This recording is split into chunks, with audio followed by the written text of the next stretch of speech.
yours, nigga, cause I'ma get mine. Today gon' be a good day.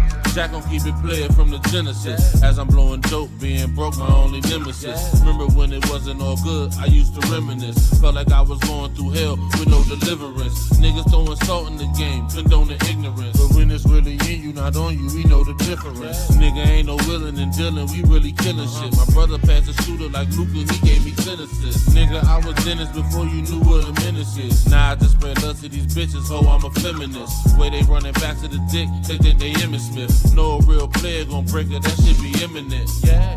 Nigga, we was trapping out the tenement. Niggas ain't hard, they just loud, them niggas impotent. Ain't in it for the glory, my life story is intricate. Don't crash out for the money and watch the niggas you get it with. I say it all, cause I'm past the point that I'ma play with y'all. And as the president, I'ma have to revoke your player call. Don't think the nigga ever was real, and he gon' stay a fraud. Don't think a nigga bluffing is not nothing to break them all. Saquon, ho, it's not nothing to shake them all. With no street clothes on my bed, ho, better take them all. Just get that cheese, breaking that bread, and I can stay involved. Wanna look sweet in my side seat, got to pay the cost. Dope and cheese, I'm smoking G's. While I was scaling dope and weed, y'all been yelling broken knees. You gon' do it, baby, do it, gotta hold and squeeze. For real, it's cold out here, one of you hoes gon' freeze. Rob the reverend, call the blessing, hold your nose, don't sneeze. Poop, nigga. Oops, nigga. Pull up in that big shit like I'm too big for that coupe, nigga. Too legit to quit, no, I'm just too legit for you, nigga. Twin Towers feel the power when we speaking, nigga. Cope like I was in the ghost with Tommy Egan, nigga. If your bitch looks suspicious, she probably creeping, nigga. If you heard the shit before, it's probably beating. And don't ask me about no money, I'ma tell you, let me hold something. 60K in debt, be walking around like I don't owe nothing. So and so got shot up, I just act like I don't know nothing. I call love, but we make a hit and miss a home run. Clean up in the kitchen, we can't have no dirty dishes, cause it's roaches outside and we cooking if they don't sniff it. Took a shot in the dark, I just went for this shit. Why aim for the stars, go forward and get nothing. Somewhere there's a young nigga on the same thing. Suggested advice, I tell him do better. Baby mom pregnant, I was turning 18. Ain't even focus my mind to getting cheddar. So I quit this rap shit, quit chasing my dreams. Fuck it, get money off of hoes and the fiends. Fuck it, get money, then turn around, blow it. If I was my plug, man, I wouldn't even throw it. Maybe I would get money, you know it. Really had the city for some summers with the lows, yeah. Going down the wrong way, niggas getting smoked, yeah. I ain't even tell you about the times I was broke, yeah.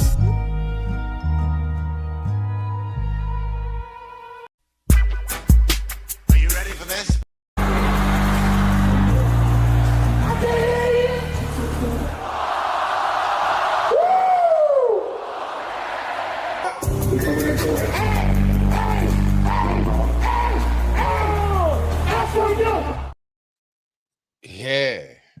Yeah, we back up in here. Oh, we ain't done. We still got more introductions. Let's get it. Are you ready for this?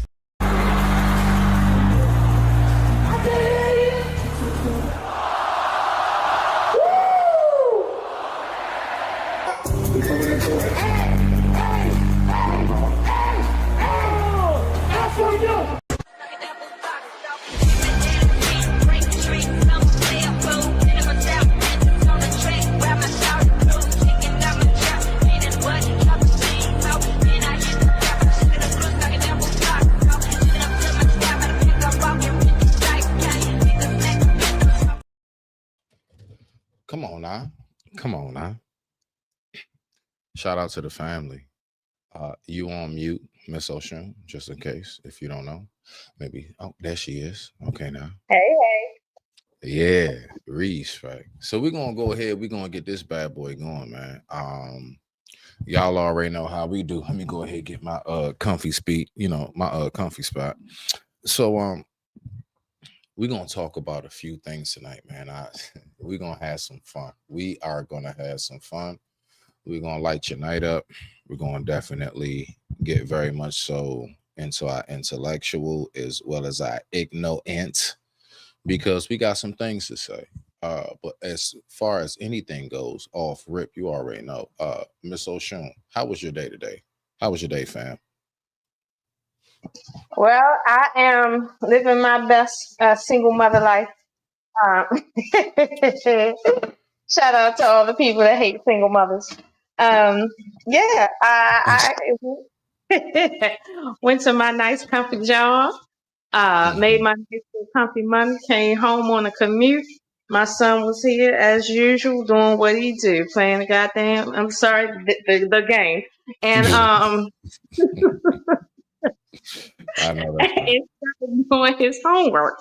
And the little boy then missed his piano class, and now I got to email the teacher talking about what I need to help. And I don't know nothing about pianos, okay, but I need to help him with his homework. So, yeah, now I'm, you know what I mean, in here. I'm gonna come on camera soon, but I'm in here, doing what mothers do, frying up that good African American fried chicken. Okay. I shout out to anything that's not gel off right now. Okay. All right. I think I'm all gel off out. And we're gonna talk about that in a minute. We're gonna get to it. So we're gonna have us some fun tonight. Definitely. So what we're gonna do is we're gonna start off with some topics that I want to get to. But first, before we do, I just want to go ahead and ask everybody else, how are you doing out there? That's right. Everybody else out there in YouTube/TV land, how are you? And how's your day been? And just always remember, they may not like you, but I damn sure assure you that I love us. All right. Yeah, that's right. You know what I'm saying? That good old, you know what I'm saying? Country fried. You already know. So what we're gonna do is I ain't even gonna hold us. Lolo, you ready, fam? I'm ready. All right. So we're gonna go ahead and get to this first video. Now, just for everybody to take note. All right, there are gonna be two main factors to pay attention to in this video. The main factor is the culprit, and the other main factor is going to be that in which we consider to be of the innocent. For some strange reason, I have so much more of a concern for the innocent in this than I do the culprit, but it's not for the reason in which you may think it is. So, without further ado, I'm not even going to hold us. With that being said, I digress. My mic is muted. The time right now is 8:43 p.m. East Coast Standard Time, and I thank you all so much for watching. Let's go ahead and get to it. Let's see what we got. Lolo, you know the rules over here. Let me know when you want me to stop it. We're going to go ahead and rock out. Let's get it. Today, on Uncovered, watch police give this creep a reality check not once, but twice, for trying to talk to minors, and all within 20 minutes too. Now, I want us to really pay attention to that one part. I know, Smitty, you always stop the tape. Bump that. I want to make sure I really make sure we hone in on that.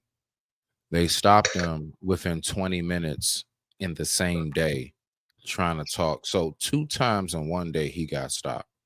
But I really want us to pay attention more than anything to the one individual that he was caught talking to, and the response of this young individual, and how absolutely shocking it is. Let's get to it. It all started when officers were responding to unlawful or suspicious activity at a commercial plaza, to which the callers had this to say. So we both hired a gentleman, his name's Kareem. He's been told, because he's been fired, he's been told not to come back into either one of our stores. He repeatedly does so. Okay. 2 nights ago, So he worked there and he got fired and he was told not to come back. Let's go. he was harassing one of my 16-year-old minors. I was not here. It was at night.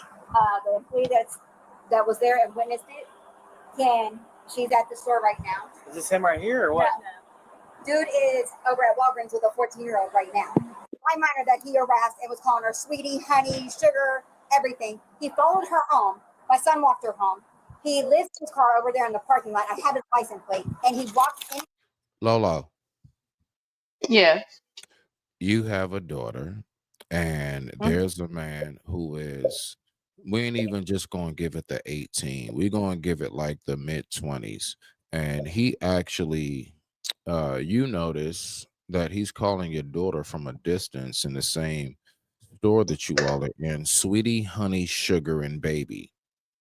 How would you take that? Now, the reason why I asked that question is because I honestly do remember back in the day when we were growing up, man, older women would call me all kind of, hey, sweet cakes, hey, sweetie, hey, baby, and all of this other stuff. But you know something? I never looked at it as any kind of way. Do you see it being a difference when older men say that to younger women as opposed to older women saying it to younger boys like myself when I was at that age?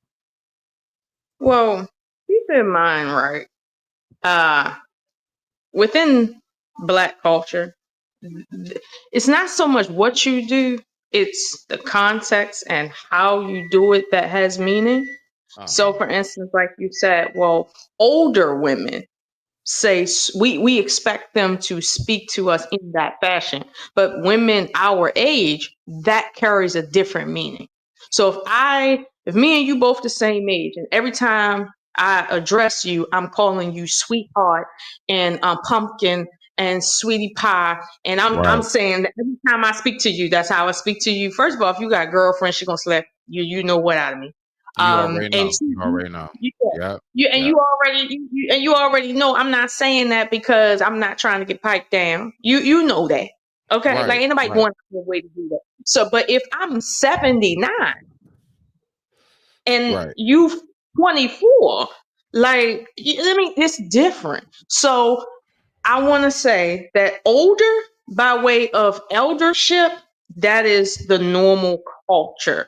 However, if you're in the same age bracket or down, that does not work in the culture. No, that actually says that you are predatory for real. Like same Wow. age is not predatory, but under, sure. It doesn't mean that you are. For instance, if I'm at a store with my daughter, even, and an older man says, "Oh no, honey, don't touch that. We're gonna do here." He doesn't mean anything. Even some man my age that says, "Oh no, sweetie Right, pie, we right, can't right, we can't right, touch right, right. You know the terms like, hey, sugar. Hey, no. Don't, we that." don't, it don't That's mean, right. once That's upon a the time. context. Once upon a Right. time. Right, right. Right. Once upon a time. That's the context. But if another boy that's my daughter age say sweetie to me or call her sweetie in front of me, now somebody need to get their front teeth kicked in.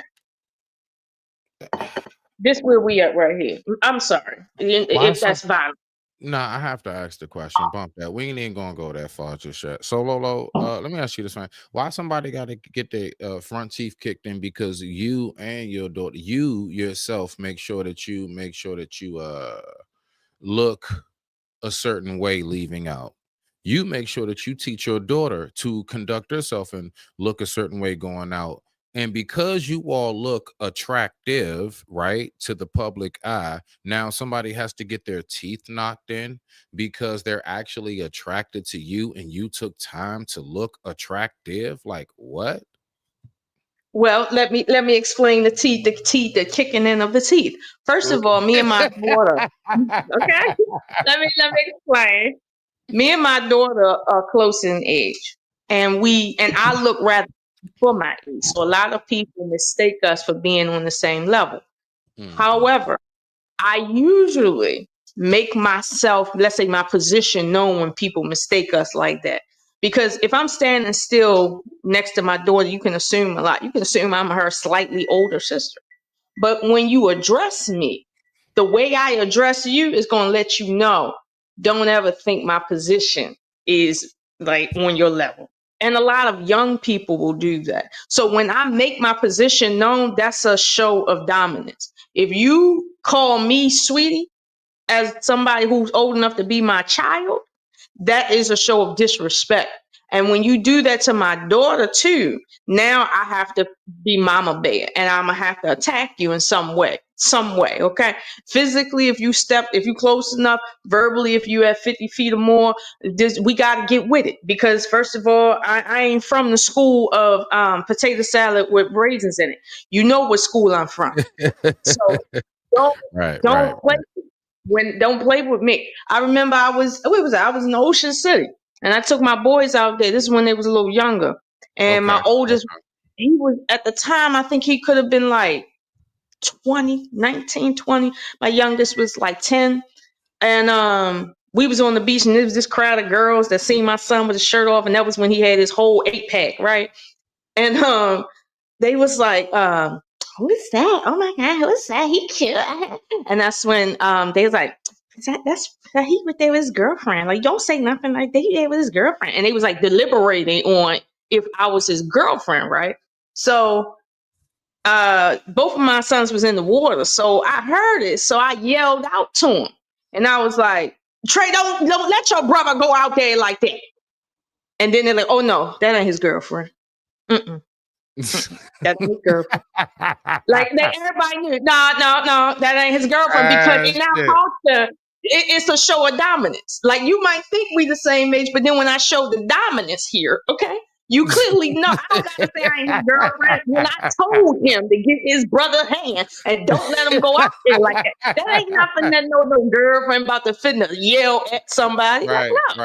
right. So this is what I mean by the culture dictates even the most subtlest things, like the words you choose to use and the context when you choose to use them can mean a world of a difference. Because if I was his girlfriend, right, I would say something like, "Trey, your brother right there, you might want to look for him. He's going a little far." That's a girlfriend. Me, first of all, I put both these niggas here, okay? Like, I ain't asking you to get your brother. Tell him, ma. Get him, ma. I'm just. That's that dominance right there. But what I'm saying is, if a young man or even young lady decides to treat me like she's on my level and she's old enough to be my child, this is where, and I think every species has this, where, like, if you look at dogs, right, when an elder dog wants to show its dominance in the group, what it does is it takes its mouth and it doesn't bite the other dog, but it takes its mouth and puts it over the mouth of the other dog and holds it there. I don't know if you've ever seen that. That's a show of superior dominance, meaning I'm not dominant because I'm stronger than you. I'm dominant because I'm older than you and I'm the elder here. That's the show of dominance in that regard, versus dogs that are just fighting, that they're just fighting over territory. That's different versus when a dog put his mouth over another dog's mouth and like clenches it there without really like trying to bite it. That's a show of dominance. So similarly, like cats, they sit on top of you when they want to show that they dominant over you. You don't notice it, but it is no. Actually, what they do is they just like purposely like to lay in walkway areas in which they know you can't get by unless you roll over them. Like, they gotta think for that shit. They do. They gotta think for that shit. They purposely will lay right in the middle of like that, like 8th step out of 10. Like, nigga. Like right. Sound like you got the experience. You got sound like you got the experience. You know what I'm saying? So yeah, I have it every day. So we're gonna get back to the video, Lolo, because you know we got to get through our time. All right, so let's get through it. Yes. With that being said, I digress. My mic is muted. The time right now is 8:53 p.m. East Coast Standard Time, and I thank you all so much for tuning in. Let's keep it hype. Let's keep it going. Let's rock out. Our stores constantly doesn't buy nothing if we've been repeatedly asked not to come in our store. Okay. And he lives he's homeless and he lives in his car. Does the person he's with right now, does she have a cell phone and stuff? I don't know who that little girl is. But she left with him willingly. Yeah. He was talking to her, trying to spit his game to her, and he asked her if she was 18. He said, "No, I'm only 14." She said, "Oh, no." And then off he goes with her. So if we find her dead and murdered, it's okay because she willingly went with him. Yes. Did y'all hear that? He's 18. All right, so she's 14. He's only 14, but it's so scary how she responds. Let's get to it. People are allowed to be friends with other people. No grown adults allowed to be as friends. She is not called that. We're looking for them right now, but I'm just saying right now, all we know now. Inside Walgreens, the little girl has a blue shirt. Is he a male black or male white? He has a backpack on. Another officer heads into Walgreens to search for the suspect and encounters him with the underage female right by the door. Watch how he immediately begins to play dumb and hide his true intentions. You got ID on you? I'll be right back.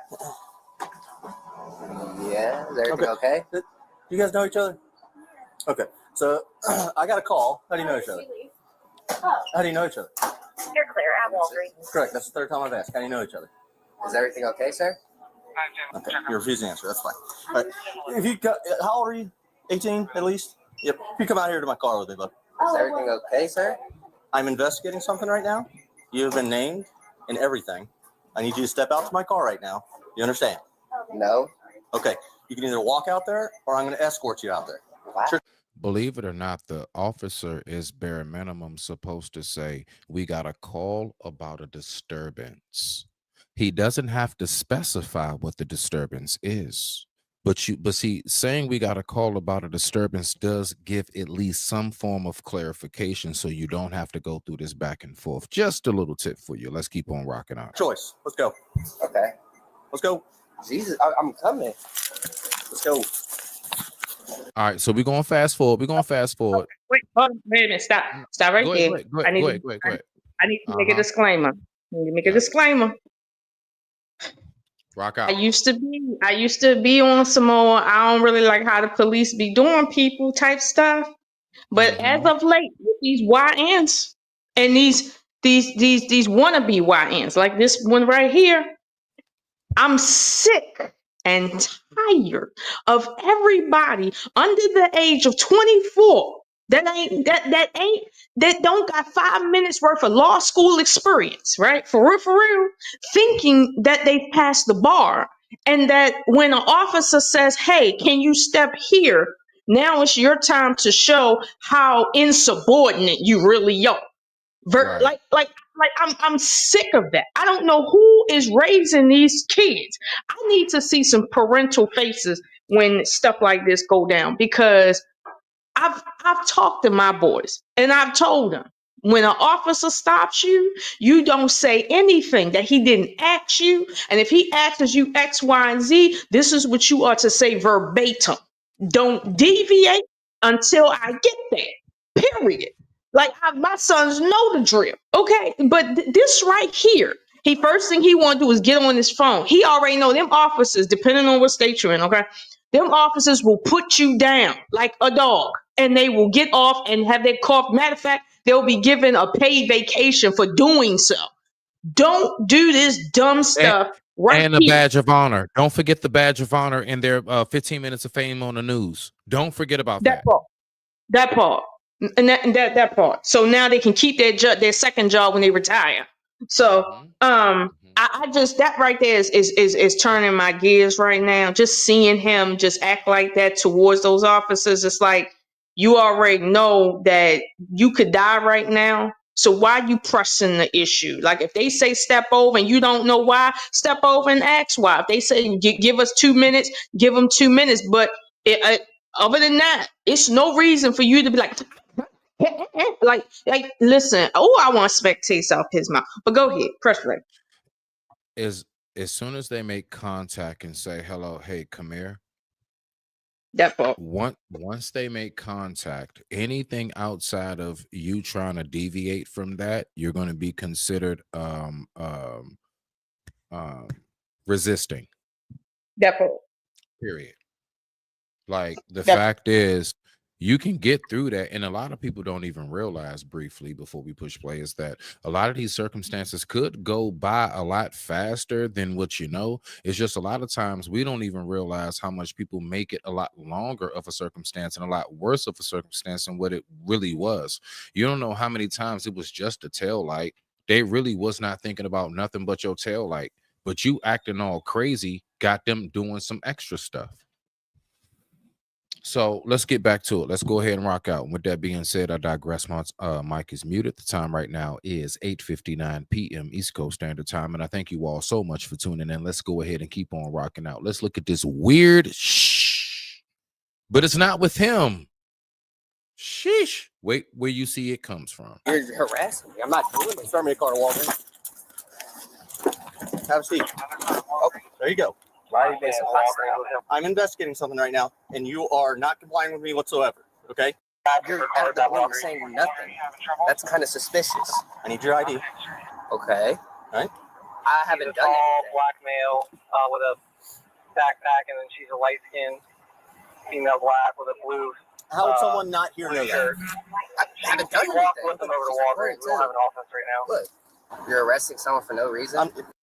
All right. So Lolo, you heard how he said you're arresting someone for no reason? You know why he said that? Because his dumbass ain't hearing what's going on over the radio. They just described him and that little girl, like down to their clothing. And he gonna say, "You just arresting me for no reason." He told you sit to the side. Nigga, when has that been an arrest? Have you I'm from Baltimore. Everybody from out there know what an arrest look like. It look like put your hands behind your back and you coming with me. Sit on the side of the road. It's not an arrest. Where does this guy live at? Well, never mind. Let me stop picking on other people's cities. But that's why, because he dumb. He's too dumb to listen to the police radio to hear his own description. Asking him, oh, well, you trying to arrest me, like he knows something. This is what I'm saying, these fake lawyers out here. Lolo, once upon a time I heard something that said, I don't know, I think it went something like ignorance of the law is not an excuse. All right. Another thing, just for the record, the basics of what it is you're describing is that there is a difference between actually being arrested and just being detained. Mm-hmm. All right. So let's go ahead and get to this. Now we're gonna listen to him just for a few more moments, and I'm gonna go ahead and fast forward because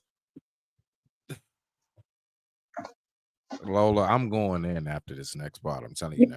You said you were under arrest. This is how hostile you have been towards Not been me. hostile. Yes, you have. I You grabbed, appreciate I've never said I wasn't going to You come pulled outside. away from me. I told you I was investigating something. You're pulling away from me. Right, and I I'm told you trying I'm coming out to my I'm trying car. to agree to your terms That's and what I told conditions, but you're not giving me any information. I'm Okay. not following blind. I told I'm here right now. One thing I learned about people who are truly psychotic, one of the things you can look out for is the continuous raising of the eyebrows and movement of the eyes. But just don't mind that. All right. So what we're gonna do, we're gonna fast forward and we're gonna go right here. This is the part I really want us to pay attention to. Right here. What is going on right here with what you're hearing? After detaining the suspect, the officers speak to the juvenile female to try and teach her a lesson about talking to strange older men. Is your dad home?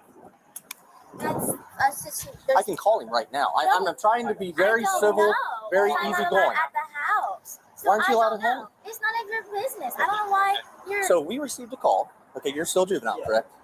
Okay, we received a call that an adult male, make sure you, well, first of all, how do you know him? How do I know him? Correct. Because he lives under. So if I called your dad right now, he'd be okay with you with being with him. You're a juvenile, he's an I adult. literally just was talking to him outside. Okay. Am I not allowed to have a We- conversation? listen, I'm Christian. You're being so- silly. You're being No, silly. I'm not being silly Okay. because I was having Listen. Okay. We received a call. There was a male harassing female juveniles, and it's been an ongoing issue. They described you two to a T. Okay? So that's why I'm investigating.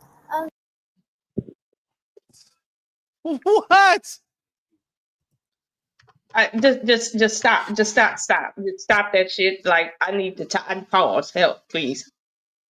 Pause. Woo! All right. We should. Okay. Hold on. Let me pray right now. Yeah. Help whoever you is out there. Baby Jesus. whoever. Lolo. Okay.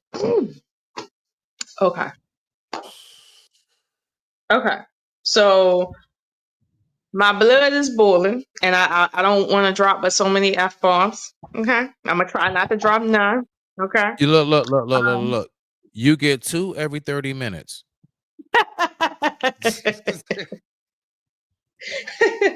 Okay. Child.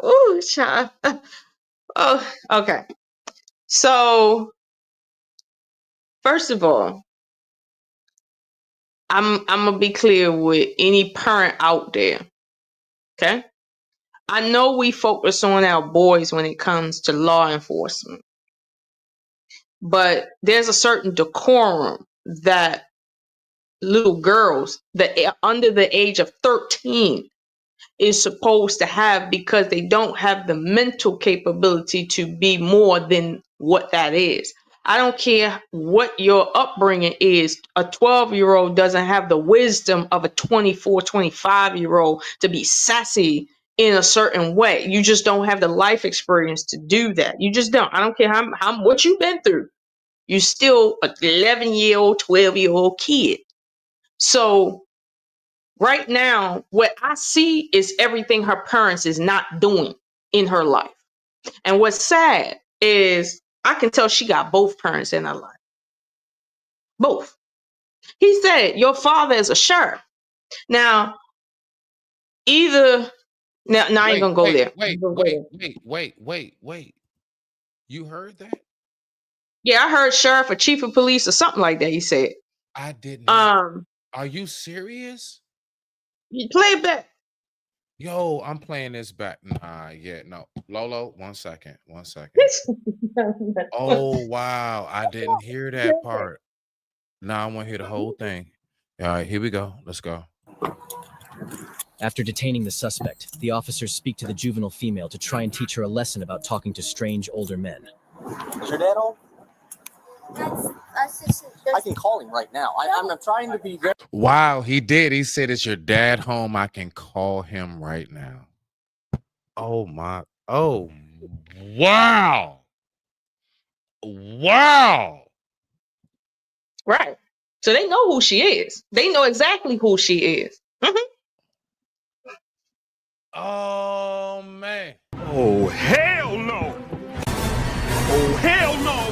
Oh hell no! Oh hell no!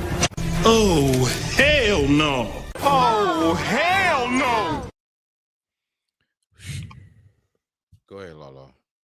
No, and you see, and this is what I'm saying. When I'm listening to this, he's approaching this child as if to say, "Hey, how are you out here? Why are you out here? Does your father, not your mother, does your father know you're out here?" Because he's trying to basically, let's say, pander to the part of her that should respect her father at minimum.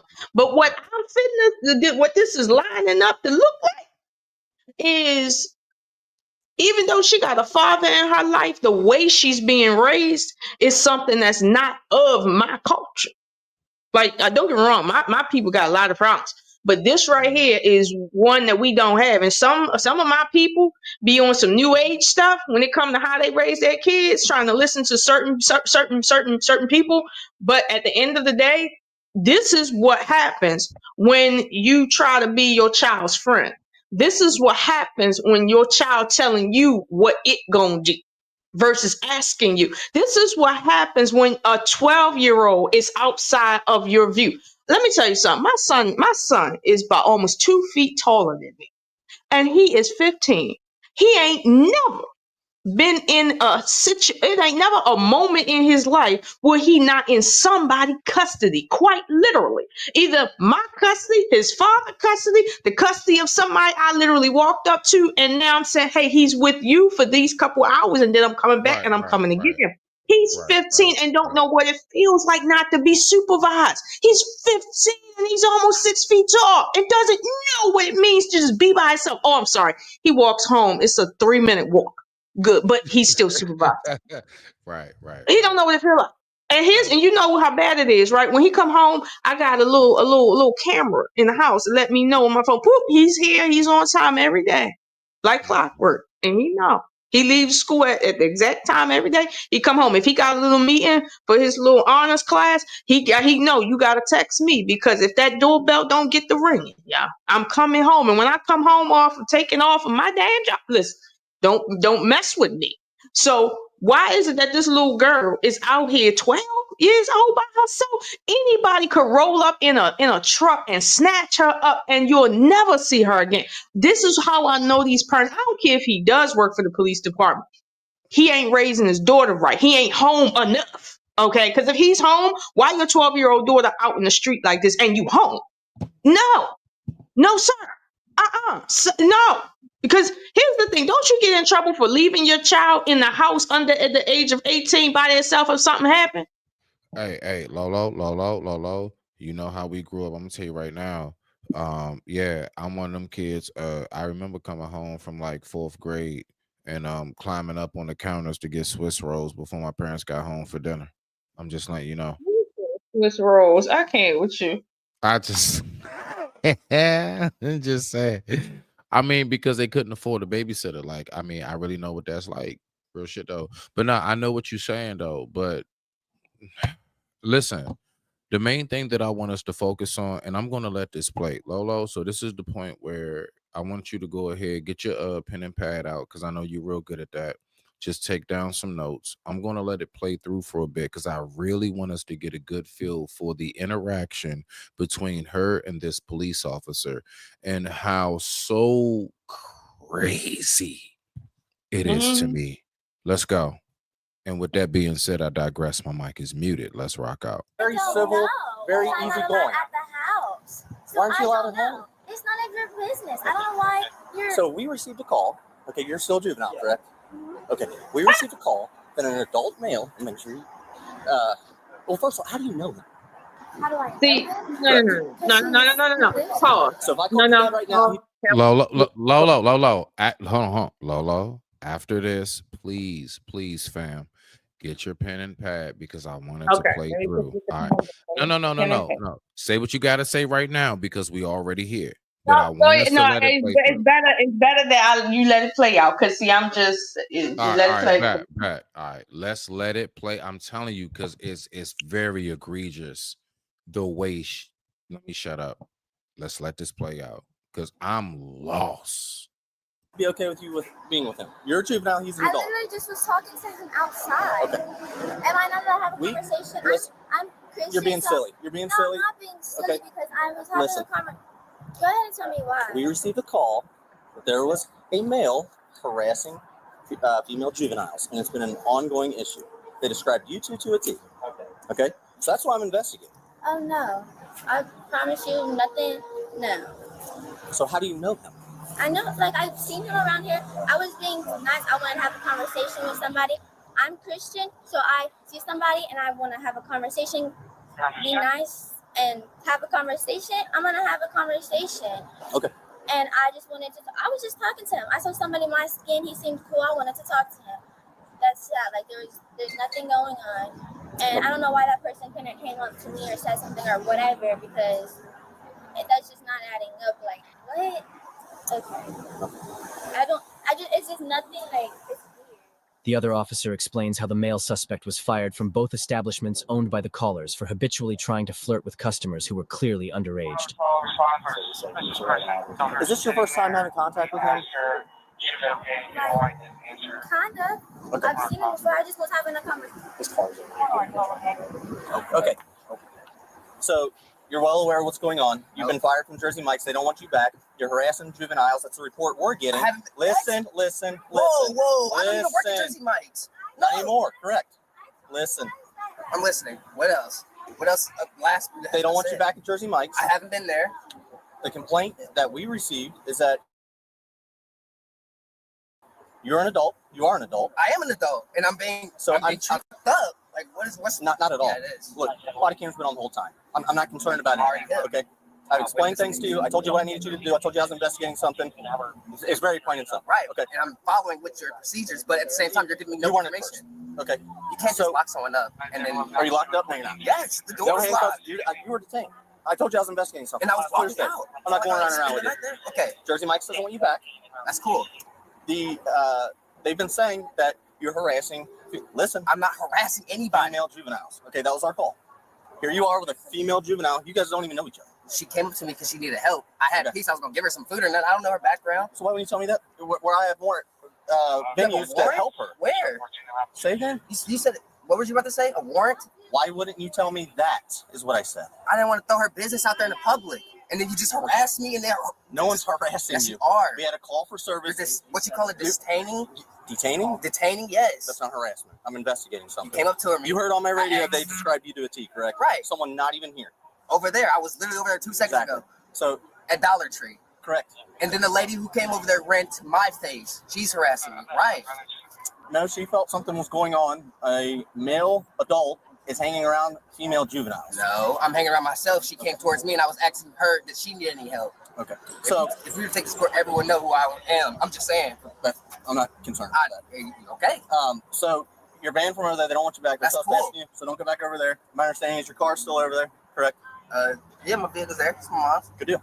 All right. But it's not over there towards Jersey Mike's. Okay. So well, this is what I'm gonna say. It's obviously a shared parking lot with lots of businesses there. It is. When this could have been a conversation inside Walgreens, it could have been. Oh, but that's you throwing her chose business to. out there. It's throwing my business out there. It's absolutely silly. What you just did was silly. Not at all. It was my job. So you're good to go. Go get in your car. Go about your business. Thank you. We're not allowing a female juvenile to go with you. That's cool. That's peachy green. Okay. Do you want me to drive? Is your car? Go. Hey, did you stop? Yeah.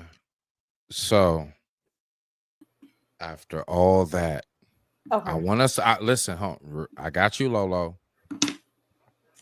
To everybody with a child, all parents, that's how easy it is for them to get released. That's how easy it is for them to run rampant.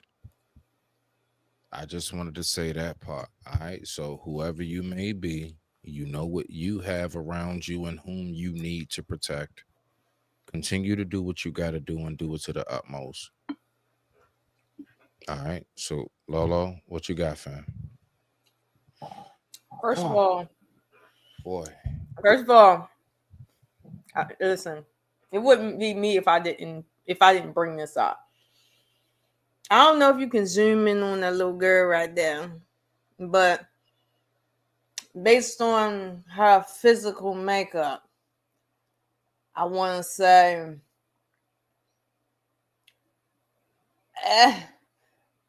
I'm gonna give her 50% black. At best, 50%. I know mulatto when I see one, but we not gonna go there. Like I say, I already said that the parent situation is what it is, and then I see this, and I'm like, It is always an issue of people saying that when the mother is white, how they grow up versus when the mother is black. I'm just saying, it wouldn't be me if I didn't zone in on that. Now, she said that she was just talking to him, like she don't understand. She was just talking to him, right? And so she's being belligerent or whatever. The thing I wanted to say before when I wanted to interrupt you was, first of all, as a police officer, you don't have no business explaining yourself to a 12-year-old. Like, you don't. And if you don't feel the need to explain yourself to a grown man, you definitely don't explain yourself to a 12-year-old girl. Like, you don't. You there for her protection, not the other way around. As an adult white man, since when have you people started explaining yourselves to 12-year-old black girls? Because y'all said she was black on the radio. Y'all didn't say biracial. You said she was black. Since when are you explaining yourself to some black people? 12-year-olds at that. Stop doing that. If you are there to regulate, then you need to regulate. When you see somebody as an officer that's willing to work with you and they're not giving you no pushback and they're being cooperative, you may explain as you see fit then. But when you see everybody just cutting you off, treating you like you the help, that's not the time for you to get real soft and dainty with people. And I really feel like part of the reason why he was acting this way with the girl was because he know her father, which is the politics. So when you grow up as a little girl, you see what's happening. Even when she's being she's not being criminal, but you can see she's probably moving towards that in her life. Even when she's doing things that's teetering the lines of breaking the law, you see how she's being treated. You see that? Now let me sit here and start running my mouth off of him like that. He gonna tell me, listen, I'm gonna tell you one more time, ma'am, and then if you want to act like, you don't know what you like we're gonna have to deal with you. I've literally seen officers punch females in the face for talking crazy, looking like you ain't about to follow orders. I don't understand this level of treatment. You know what I mean? I just don't know. I don't know. But the dude said, and that's what I got to say to officers. If know your job and stop over explaining to people that's not being cooperative to you. So, because when the people who is cooperating with you, you see them shoot them. I don't understand that. So, homie was in the car talking about he didn't go into the store. Now, mind you, when they came, they called because he was there at the store. He gonna say I never went in there at the store. There is cameras. So this is how I know either he got a mental disorder or he really playing with these people. He playing in their face. Like, how do you like the reason why they there is because they have you on camera and they told you not to come there no more. Trust me, they ain't calling because they don't got the evidence. That's not how, that's not how them white folk work. Okay. So no, like this tell me like we in a bad place. Okay. We really in a bad place. Like fake lawyers all over the place. But I wanted to zone in specifically. He said when they told him you out here talking to 12-year-old girls, they're saying essentially that it's inappropriate, right? Not illegal, but inappropriate. However, he responded with, she came up to me. I don't know her. I don't know her background. Now, that's crazy. Now, see, he told them, I don't know Short. But what I'm seeing is a situation where it looked like they know each other. But I want to let it ride, because if she's saying that she know him, like, or whatever the case may be, well, she didn't say she know him technically at this point. But if she say that after he said that, that tell me that, oh no, there's a prior relationship going on here. That's what but that's what came to my mind. What came to my mind was y'all met up before. Like, this seemed like something y'all been doing, I don't know, a couple weeks, months, whatever it is, whatever y'all little fling distance is. Y'all meet at a place that's public. You can hang out. Exactly. It's not like it's someplace where she's not really being inconspicuous. It's her parents is probably gonna let her go to the store. You know what I mean? You don't gotta worry about taking her nowhere. She 12. She ain't thinking about no real date because she 12. Man, that's so sick, yo. Living humbly, we got some wild, sick stuff right here, bro. But yeah, salute to you. I break these people down. Come on. Hey, now. what? Hey, look. Let's go ahead and get back to this. Yeah, this last bit, so we can move on to our surprise video. I told you we got a surprise video. Let's get it. Let's listen to how she sounds, considering these officers are talking to her like a dad should, and how much she's like blowing them off. They talking to her like they scared of her. Lola, when the last time your mother ever talked to you like that? Because I just was talking. If we called your dad right now, what would his reaction be? You threw it out there that he works for the county. He's a sheriff's deputy. If he threw it out, if I called him right now, I have his number. If I called him right now and said, "Hey, I just located your daughter," You're not letting me talk. So I wish I had cameras. I wish I had them on here right now. And this has been on the whole time. Okay. Well, your light's not on, and his is. It's okay. You're not letting me talk, bitch. Are you? Oh, Lord, child. You are a female juvenile going up to male adults. That is not okay. On any level. You don't know who he is. I was having a conversation with him. I wasn't in the car with him. I wasn't holding his hand. I wasn't none of that. I was nothing. I wasn't doing anything wrong. I was having a conversation, walking with somebody. It's just like walking with. There's literally nothing wrong with that. I was walking with him. What? So it's not like I'm sexual with him. I just met him. I didn't get out the car with him. I wasn't doing anything. It's fine to walk with somebody. It is totally fine. So you don't know. Oh, this is bullshit. I'm done because I need to hold my anger right now because I just met somebody and you messed it. An adult male. Because I wasn't doing nothing. I'm not gonna do this with you because I already told you I wasn't doing shit. Did I say you were? No, yes, you were like you walking around with. He didn't do nothing. I was telling you that. I told you he didn't do nothing wrong. Did you? I told you he didn't do nothing wrong. You said he harassing me. He ain't doing nothing. No one's harassing anyone. That's what you need to get head over. I responded to a call for service. Okay, you said you just told him he can't be next to me. No, we're good. He's an adult male. You're a female juvenile. You guys do not know each other. You're not family friends, anything like that. There's nothing good that can come of that. In your mind, yes, but in mine, because I'm Christian and I'm kind and I do all of this where I will become friends with people. You guys just did way too much. Like, yes, you did. Not at all. He wasn't doing nothing. Did you hear the report that he's been harassing female juveniles From his workplace. That may, I don't know. Do we know if that's why he got fired? He doesn't even work there. That's Correct, he got fired. He just moved here. I lied when I said I didn't know him. I've known him for a while. Yeah. So you can. Good. No, we're good. We're good. All right. Have a good day. The officers tried their best to explain to the juvenile how nothing good can come of a relationship like this, especially given the suspect's habitual harassment of underage females. Okay. I wanted us to like my main thing was, listen, let me tell y'all something, man. The only time I ever know a woman to protect a man that hardcore is if it's her father, like somebody directly related to them, or if they're actually intimately and like let's just be for real, yo. When that's your man, like how she sound like, why y'all messing with my boyfriend? And that's the fact scary. that them officers have street experience and know that though. And instead of calling her father and letting her father know your daughter is out here by herself, 1, 12 years old underage, 2, walking with strange men that she claims she don't know, claiming that she's Christian, like she's fucking like she's psycho.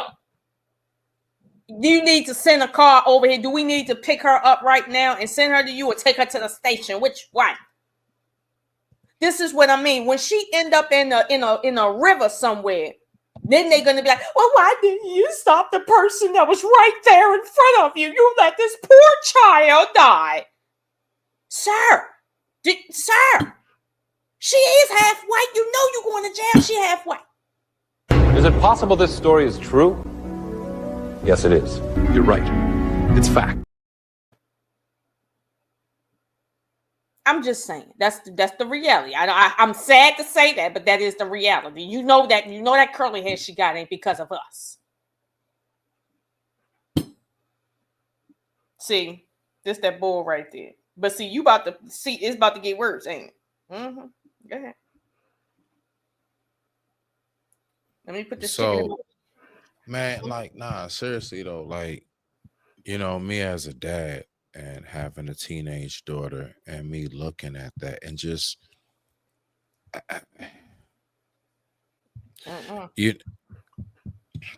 all I know is it is so scary out here. That's all I know. Just I'm sorry. I can't say it. I gotta do it. That's all I know. It is like, you know, one thing I've realized I have to get myself to the point of recognizing is that one day I just might have to make a decision. Just might have to make a decision as far as like, am I going to go ahead and, you know what I'm saying, go on a run or turn myself in after I do what I'm about to do? Considering the facts of what is out here. And I'm not saying that in a, you know, like that's going to happen mode, but like, nah, real shit. It's scary. It's very, very scary when you think about how all of this stuff can transpire, what can take place. And bruh, because that's really the only thing that I would know to do. Because I'm gonna be real with you. Like, I mean, I guess you can say, like, you know, justice with the courts, all right, cool. Like, but when it comes to certain aspects of life, some of us are truly on Viking, true like Wakanda mode on some like, nah, bro, it's a head for a head. Like, I need your head. I don't want you locked up. Like, I actually will pay your bond myself. I pay that shit. I pay that shit. But let's go. But see, Smitty, you would think that he would know that if I suspect that he highly know her and he know who her father is. But here's the, even if you don't know, dude, you messing with this girl, you don't know who she related to, you don't know what's going on. You mess with this girl and somebody find out about it, even in the slightest bit, you don't know what her people on, what type of mind frame they in. They could be on the mind frame like you, like, yo, nah, yo, we don't call police around here. You coming up missing, there ain't nobody doing no time. Ain't nobody snitching. Ain't nobody trying to complain to you. We ain't calling the police, making no reports. We want you clear. Right. Yeah, basically, you know what time that shit is though, for real. Maybe he grew up in a good neighborhood. I grew up in a war zone. I grew up where men knew don't go visiting your same age girlfriend in a place you ain't from unless you done made friends around there. Because if certain neighborhoods you just don't go in unless you live there. You gotta get her downtown. And y'all the same age. You can't go to her house. No. You ain't lying. Lolo, are you ready for the surprise video? I'm gonna have to be ready. Go ahead. All right, bet. Let's do it. All right, so Lolo, this guy right here flips the F off. All right. And go ahead, eat, chill, and take notes. Okay. Let me see. I got my notepad. Yes, take notes because I want this to just kind of play through, all right? Because I want to make sure we got enough time to respond to everything and get to our last video, which is going to be the meat and bones. You know that. All right, so let's go ahead and get to it. And with that being said, I digress. My mic is muted. The time right now is 9:31 p.m. East Coast Standard Time, and I thank you all so much for watching. Lolo, this one is entitled, I Don't Date Black Women No More for This Reason. To me, it does sound like a little bit of a race thing. And but don't kill me. It is a race thing. I don't date black women. I stopped dating you for a reason. Stop trying to say that what I didn't say. They want to know the reason. I told you the reason. Here's why I don't date black women. Listen to me when I'm talking to you lot. I'm listening. Because you lot don't like to fucking listen. I'm listening. I don't date black women because you don't like to get put in your place. Which place? Your place. And when you get put in your place, you think you've got taught like a man. That's why they were cheating on you then. You're not men. That's why they were cheating on you. Stay in your fucking place. Cheated. Go, where's your hair? Where's your hair? Take off your head. You're triggered. Where's your hair? You're triggered. Show me your hair. No, he's hair. He's brave. Take off your eyelash. Take off your eyelash.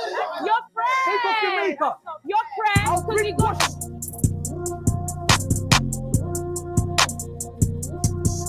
I have two questions.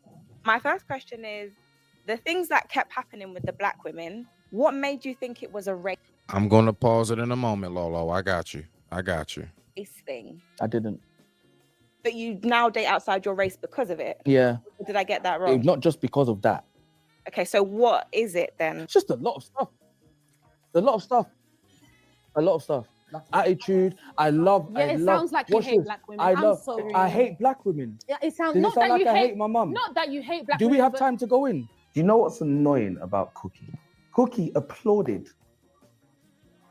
Over the rest of the women, they was applauding. And then it This turned nigga in a white beard? hate black women. But you just Yes, Lolo. Yes, he's a yes.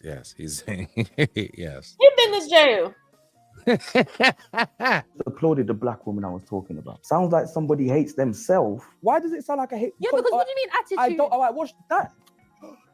What did I give attitude just now? Yeah, I don't know. Did I give him attitude just now? I think you did. I didn't give any attitude. A little bit. You because from Oh, I feel like you hate black women now. Do you see why I said that? What do you mean? Do you see why I said that? What do you mean I have attitude? I'm even smiling with you. Now, what is your take so far on why he says he hates black women?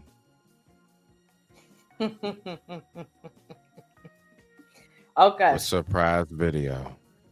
So I'm gonna go into some woo-woo shit right now. Okay. Just a little bit. Okay.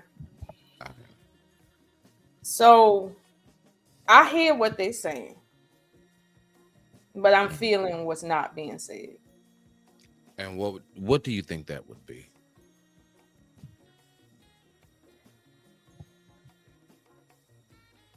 Somehow he doesn't measure up somewhere, and he's upset about it. He ain't really upset about the fake hair, because most black men will tell you, if a chick would just cook for me and do what I tell her to do, she can have a fake body, I'm okay.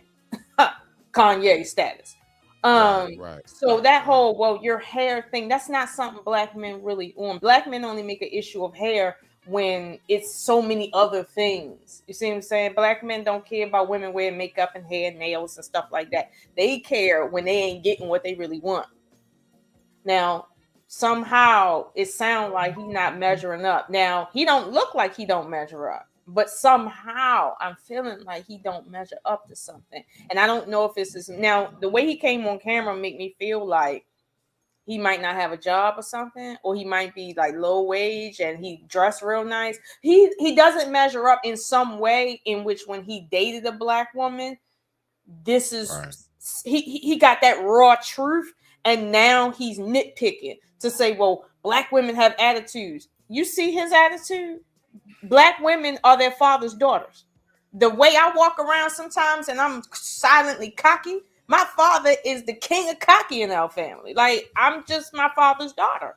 So for him to say, I don't like black women with swag, basically, but you love having swag as a black man, make natural about that. You experience something that is causing you to look at anything that you can like grab onto so that you'll have a reason to do what you're doing. But I think he's very much attracted to black women, but for whatever says some reason he can't date. That's what I'm feeling. Ain't nobody said that, but I'm feeling like there's something going on where no, he can't date black women. It ain't that he don't want to. It's something else. I don't know, but I feel like it's something else going on here. All right, we're going to listen to 60 more seconds or so, about a minute and a half of what he has to say. We'll respond to that. We'll get to the main video. And with that being said, I digress. My mic is muted. The time right now is 9:37 p.m. East Coast Standard Time, and I thank you all so much for tuning in. Let's get back to it.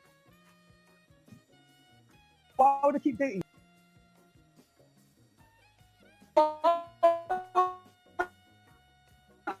I know black women out there. What are you dating? You What just does it proved sound the like? point. You proved the Rose point. Hello, can we hear from the What does it sound like? Said the reason. I told you the reason. He said the reason already. Listen, here's what we're not doing. We're not going around it. Let her finish. So can you let me finish? Let me upset you. Let me. Pardon? You said that she didn't let you finish, but could you let me finish? No, I ain't got time for it no more. Dead that. Dead that. Dead that. Dead that. Dead that. Dead that. Dead that. You had your chance. And watch this. Hey, watch this. Watch this.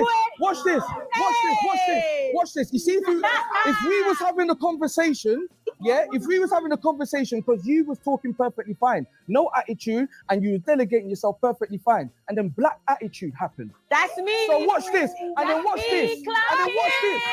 Black attitude. How do we categorize, Lola? Don't answer. How do we categorize black attitude? How do you define the attitude between what a black woman displays and the attitude between a Latina, the attitude between an Asian, the attitude between a white woman? I'm just trying to figure this out. Let's keep on going. Watch this. So then that's so that means So white women don't snap. Indian women don't snap. They're not angry. It's only us black women. They play. Conversation's done and I address it. To her defense, because it's not a race thing, it's a woman thing. Here's why I don't date black women. Nah, I did that. You wanna no, here's why I don't date black women. Listen to me when I'm talking to you lot. I'm listening. Because you lot don't like to fucking listen. I don't date black women because you don't like to get put in your place. And when you get your place. And when you get put in your place, you think you got taught like a man. That's why they were cheating on you then. You're not men. That's why they were cheating on you. Stay in your fucking place. That's why they cheated on you multiple times. Yeah, I know. Because I know. And that's why I'm never going to be in your proper ever again. Yeah, I'm not with black women because you don't like to get put in your turn his bitch ass off, please. Can you turn his bitch ass off? He the only man up there in his fifis, the only man screaming louder than the females, and he mad talking about some who he ain't dating. Here's the thing. Right? Go ahead, you got the flow on that one. Nah, that was perfect. That was perfect. I'm gonna say this.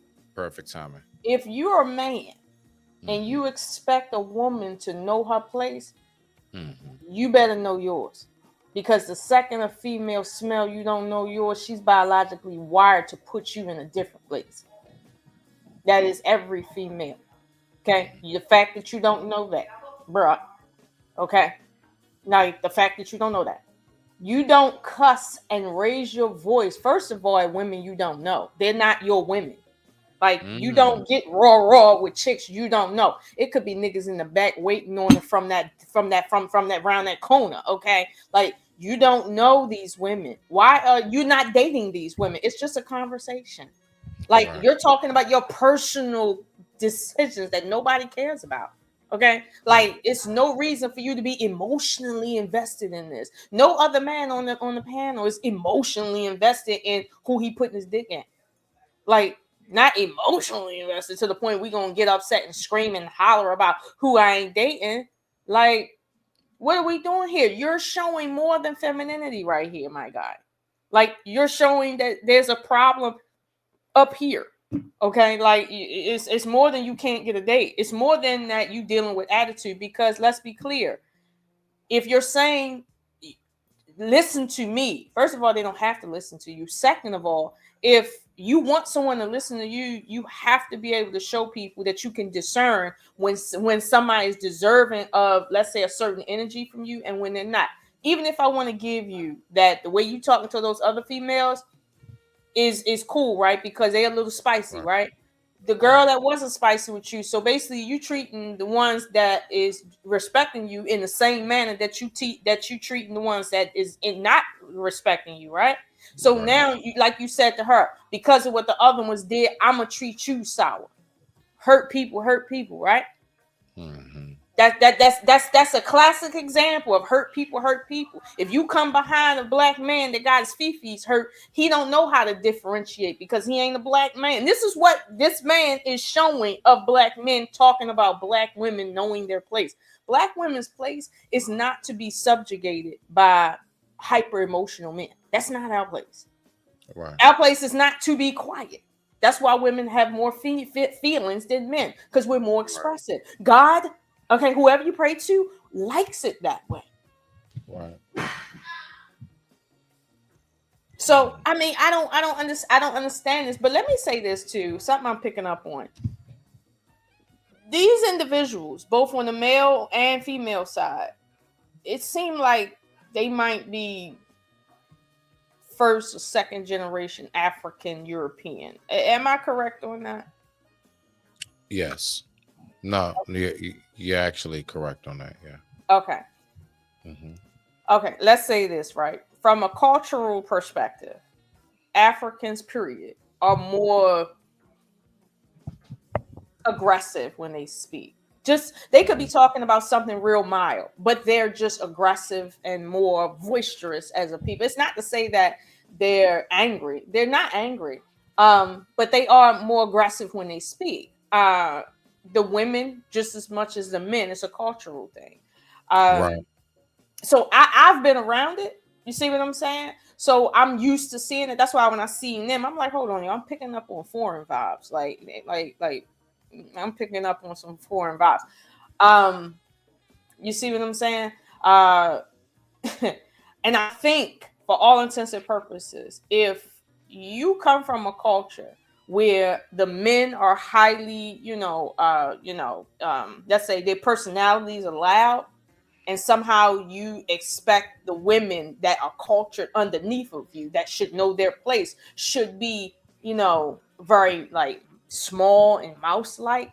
That's not natural. That's not nature. Like it's just not. So I don't understand why he's so like he's acting like he doesn't understand the basics of how to conduct yourself. And I'll be honest with you, even if you was like emotionally tied to some stuff, right? If a woman was on stage talking like him, screaming, "That's why I don't date black men. I don't care that you speaking to me kindly. He spoke to me like he don't got no sense, so I don't care how you speaking to me." People would say we're the worst of the worst women for that action, just that one. Never mind everything else. Why do you think, as a black man, any man, okay, that you can come to the world stage and do that, the very thing that you're complaining about, and think you're going to gain some sort of respect? The men in the background, did you notice their body posture? Facts. Body posture was the arms crossed, meaning they don't accept what's being said. Lean back, which indicates they really want to be out of the conversation. Everybody's turned away from him, like you can see where their knees are just kind of slightly like I don't know. He I don't know. Maybe his mother coming out of him or something. But I'm over here. Everybody kind of leaned away. I'm looking at that. I'm looking at that. Okay, Mm-hmm. and all I'm saying is these females. I'm again, they not from my culture, so I can't really like tell them, hey, this is like out of pocket, because again, they speak very boisterous when they speak. Okay, they're very, very animated when they speak. Like when they be doing that sucking the teeth thing and doing all of this and so it's like that's just African Americans just have a different way we do things. But I'm not judging. But what I will say is this: as a woman, right, your job is to be slightly, at minimum, slightly psychologically ahead of the dude in front of you in terms of perception.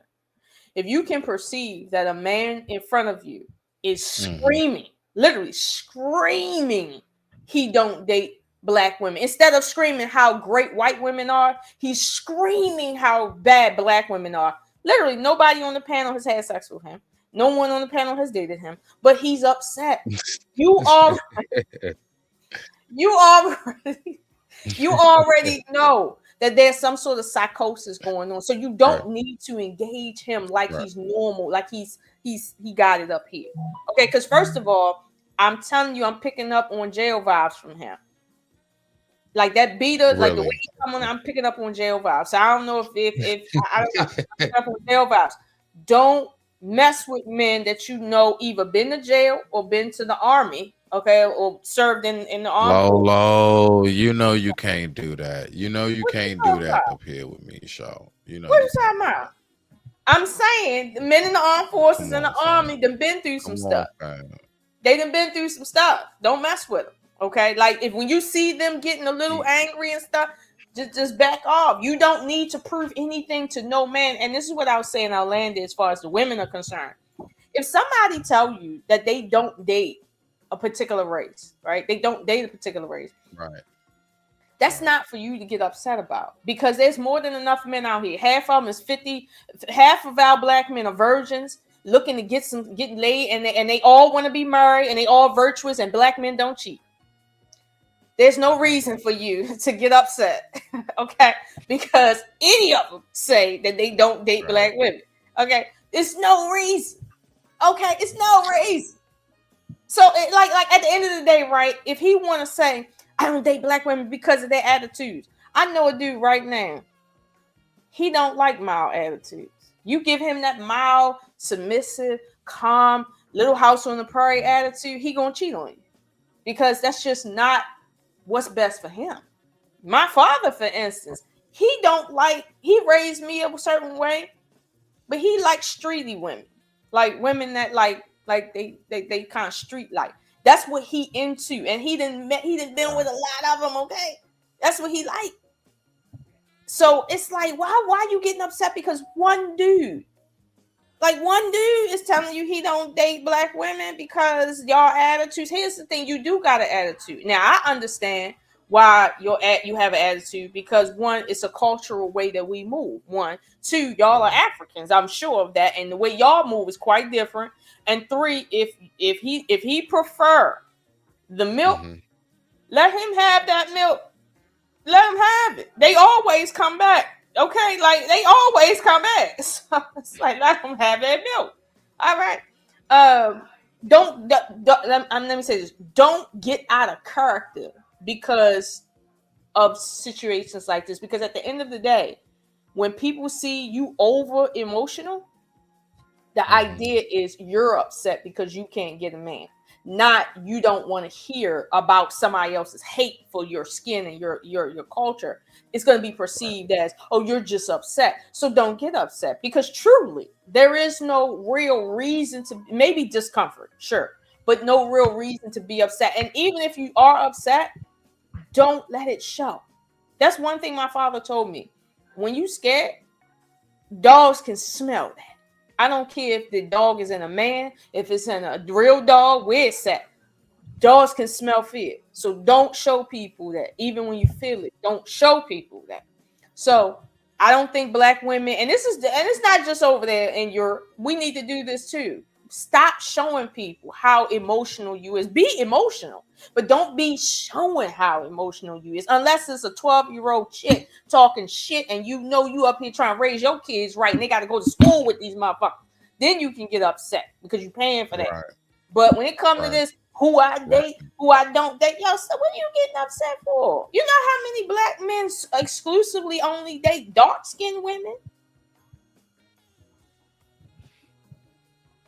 I'm just saying. Like, why are we upset? Real shit though. I mean, I'm like, Lolo, you know exactly what you're talking about. Let me tell you something. If Felicia Rashad was 38 years old again and said she need a harem of husbands, I bet you 10,000 black men sign up to be in that harem. Okay, like, don't tell me that, I gotta get upset because this one man said this one man that don't talk like he got enough sense. Don't date us. Like, here's one thing I think we need to help ourselves understand. Sometimes white women are good taking out the trash. Sometimes. Let them have some of the men that's coming to them. They deserve some of it, okay? Because we taking some of the whites. Let them have some of the blacks. Give them the blacks that we don't want. Don't give them the blacks that we... Now, I tell you one that got away. Almost. Michael B. Jordan. Bitch. She said almost. He ain't dead. He ain't all the way dead. He almost. But y'all letting him go. Stop treating that man like he ain't SHIT, okay? I know he might be a nerd and he might not even... He look like he don't really know how to have sex. But he's a good guy. Don't lose him to the snow bunny. I don't know what to look for on that. Okay, no, I'm just saying. Don't lose him to the snow bunny. Some of y'all been treating these men so wrong, like his ex-girlfriend. You know what I mean? The one with the you know what I mean? The sideburns. Her. What? You literally throwing goods to the white girls. Leave. Don't do that. Don't give out good stuff to the white girls. Give them the trash. This nigga right here on the screen with this beard, let him go to the whites. Don't give Michael B. Jordan to the whites. Okay, some of them, sure. I'm okay with white girls taking the ones we don't want, like the men that can't get a date at all. They so socially awkward. Give them to the white girls. Don't give the good ones to the white girls. Save them. Okay, like chill. Like, what you acting upset for? Some of these need to go. Let the white girls have the trash. Here's the thing: when I put my trash out, if a dog come and take some of the chicken, I don't care. I just ate my chicken. Here, listen, you see this bone right here? Once I throw it out, I don't care who eat it. Let that shit go. Help the needy. What they say, DMX said, give to the needy. Give to the needy. White girls need something too. No. Yeah, I mean, you know, Jay said it, you know, sometimes even the trash can get a steak, you know what I'm saying? Like, you know, sometimes even the trash can get a steak. I'm just saying, yeah, even the trash can. Let the trash can have something. Stop it. Let these white girls have something. Let them have it. Okay? Okay. Calm down, baby. It's okay. Let them go. Some of them quick and choose your battles. Oh, man. I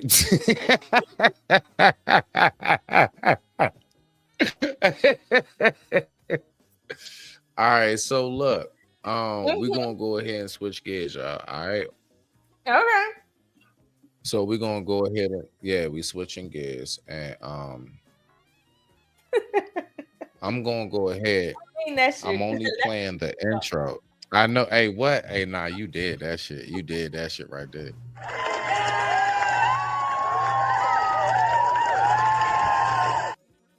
You did that shit. All right, so we're gonna go ahead. I'm just gonna play the intro to this little song, and then we're gonna get to this right here. So what we're gonna do is we had our last segment. And this segment right here is something for all of us to think about. So, you know, just as an introduction, I've recognized that there's been so much talk about how different we are as you know, Black Americans and Black Africans and or just blacks from wherever. And you know, one thing I notice is that certain places on planet Earth you may wound up, you just might, I don't know, somehow enough to get somewhat of the same treatment. Lola done cammed up quick. God damn it, Jim. She already know what time we on. So we're gonna go ahead. We're gonna get right to this video. You ready? Let's get to it. And with that being said, I digress. My mic is muted. So this is the story about the Black African who landed in India and about what his experience has been.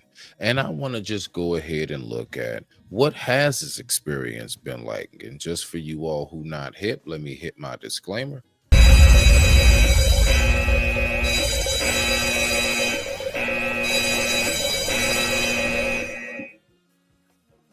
This place is just absolutely everything bad word wise, man. So this African guy just landed in India. And man, he's about to get a real wake-up call. The locals start throwing shade at him from minute one. Daddy, I know what you're saying. I say you're small. When they find out this blogger's from Somalia in Africa, these people just go off on him about pirates. Yeah, you heard that right. They're going on and on about Somali pirates like it's still 2009 or something. The guy keeps trying to explain that, hey, the government shut all that pirate stuff down ages ago. But these folks just won't quit with their sarcastic little jabs. Finally, the bloggers had enough. If you ever say Negro to an Hey Lola, is it coming through clear on your end? Good enough? You can hear everything? Okay, just making sure. All right, bro. African person, they will punch you in the face. So this is not good. He basically tells these Indian guys to back off. But here's the thing. They couldn't care less about his warning. I mean, they're on their home turf, surrounded by their own people. So they figure, what's this one guy gonna do, right? The blogger realizes he's completely outnumbered here. So he just swallows his anger and tries to keep it together.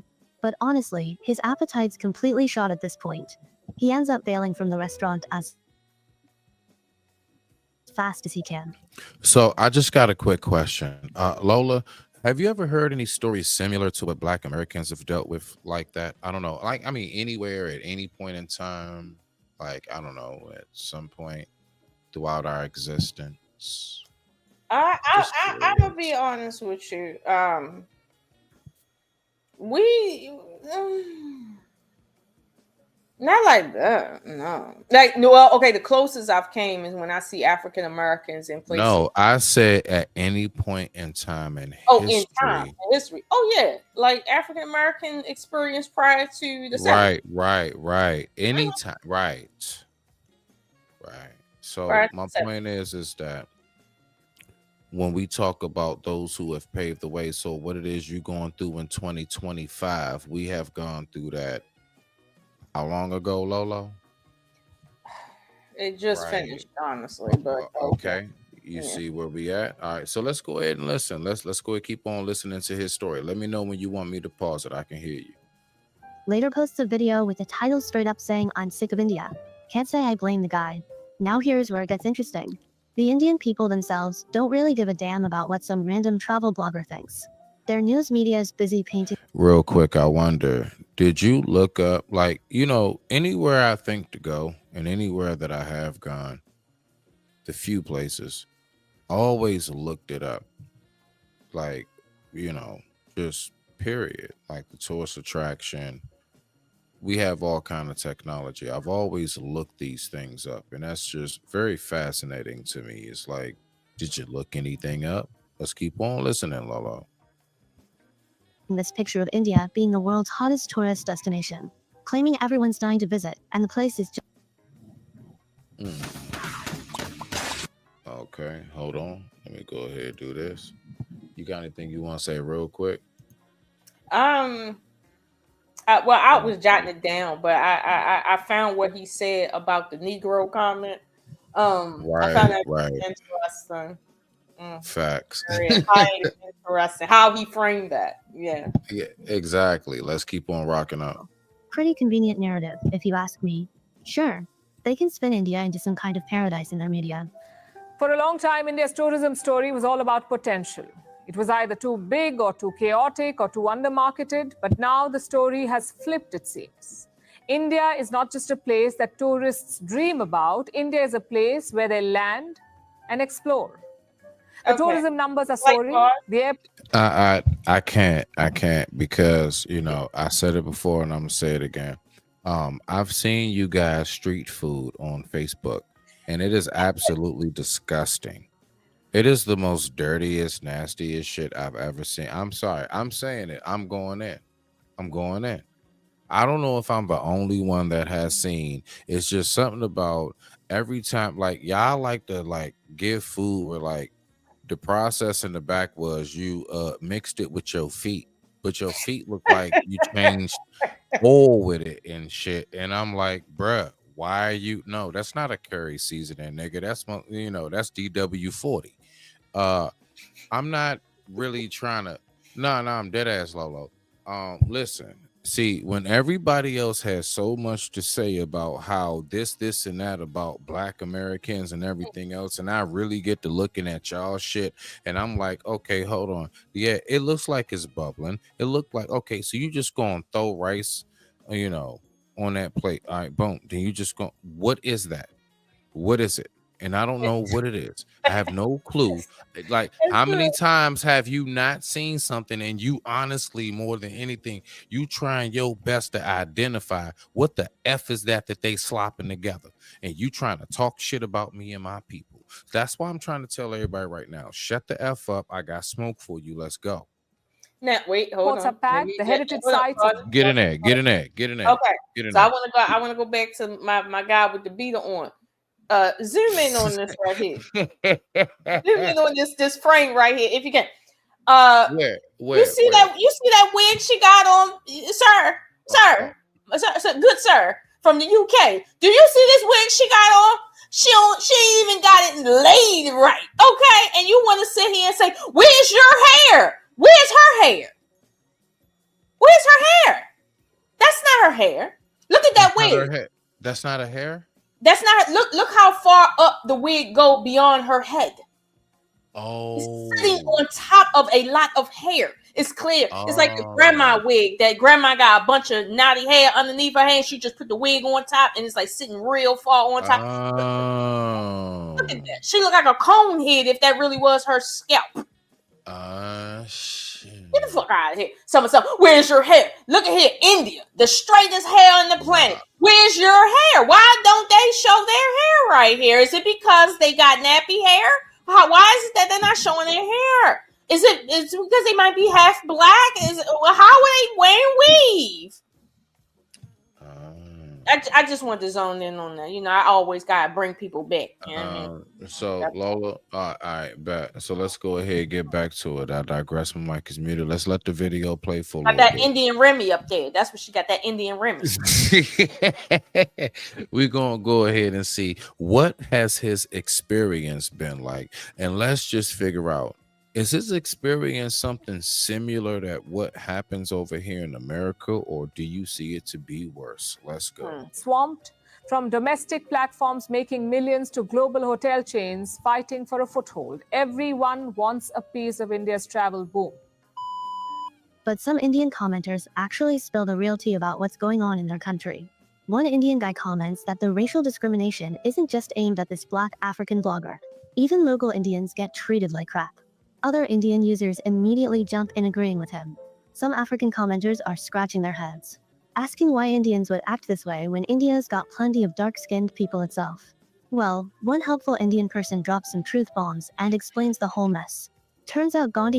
Very briefly, from Cubanos, Dominicanos, okay? All right, so now we over here even with the East Indians. I just want to point out how Egyptians, right? How it's something about the darkest of that culture, but for some reason, everywhere I just named, Brazilian, oh yeah, let's go to Brazil, everywhere, right? The darkest of the culture is always somehow or another considered the untouchables. They're considered the lowest of the totem pole, right?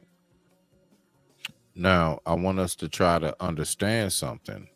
Do we really think now that that is something subjected to just here in America?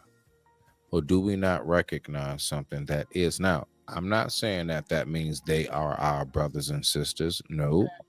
All I'm saying is that I recognize something when it comes to the true pigmentation of what we truly consider to be the hue of creation. And that's all I want to speak on that. Lolo, what you got for that before I push play? No, I totally understand what you're saying, but see, what we've been doing out here in the far west, as they say, the wild west, is basically civilizing the world. And we spoke about this before. The rest of the world, though, is stuck in this BS right here.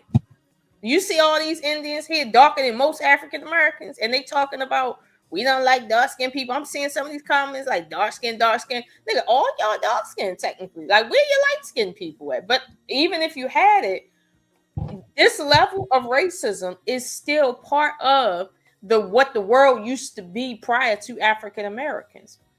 Prior to the invention of the African American, right? The world was you just whoa. Nah, we ain't gonna let you skip over that. Like you ain't just say that. The invention. Yeah, when they decided to call us African and American, that part, that's when Okay. our existence, quote unquote, since the world known us as black people, niggers, whatever the case may be. Right. That part. Since the invention of us, whatever you want to call it, since the invention of us, the world literally has been civilized only at the invention of us. So when we go to other places like this, we have to remember we didn't fight for civilization in India. They still mentally stuck in the place they were at in the 15 and 1200s. That's where they still at. Like that caste system that came during the time of Jesus. They still stuck there. Like we didn't fight for them. We fought for ourselves here with our white people. The white people over there in their minds ain't been cultivated yet. And yes, I'm saying that about India. Y'all haven't been civilized. I don't care how many laboratories y'all been given. And I mean that quite literally, given, you ain't civilized. You don't even see each other as full humans. And I'm talking about within your own tribe. So you're not civilized. You're still very much like dogs that know how to operate in a house. Like literal dogs and cats know how to be in a house and go to the pot and go to their box. You know what I mean? There's some cats that know how to use toilets. Are we saying cats are just as civilized as human beings? Is that what we're saying? Wow. No, right? So y'all are still operating uncivilized, but you've been given a pass in the white man's house to operate, open his doors and do what he's supposed to do and stuff like that, and get your little piece of the pie when it's your time, like every other dog in the house that's gonna go out soon. Like, this is the truth. So my thing is, time is cyclical. Okay, as it goes, how it goes around. So right now, all I'm seeing is, as my brother said a long time ago in the 60s, chickens, roosters, one of them coming home to roost. I don't know, because I don't live on the farm no more. My people paid the price for me. I don't gotta pick cotton no more. We don't know about no farms and chickens and roosters and shit. I don't know the difference. But they coming home to roost. Whatever, they coming back. Cows coming back home, all that shit. Yeah, that's what this is called. Cows coming back home. All right. Pun intended. Okay, by the way, cows coming back home and then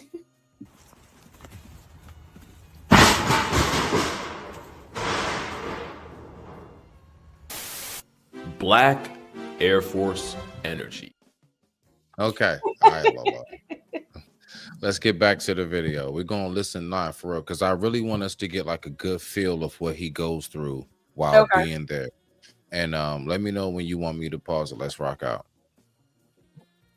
To treat Indians better than they treated black South Africans, because Indians weren't as black.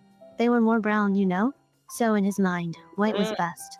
And darker skin was basically the worst thing ever. Yeah, that's a pretty messed up way of thinking. But wait, it gets worse.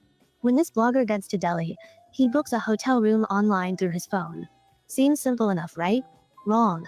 He shows up at the front desk to check in, and the staff basically tells him he's gotta pay extra cash if he wants to stay there.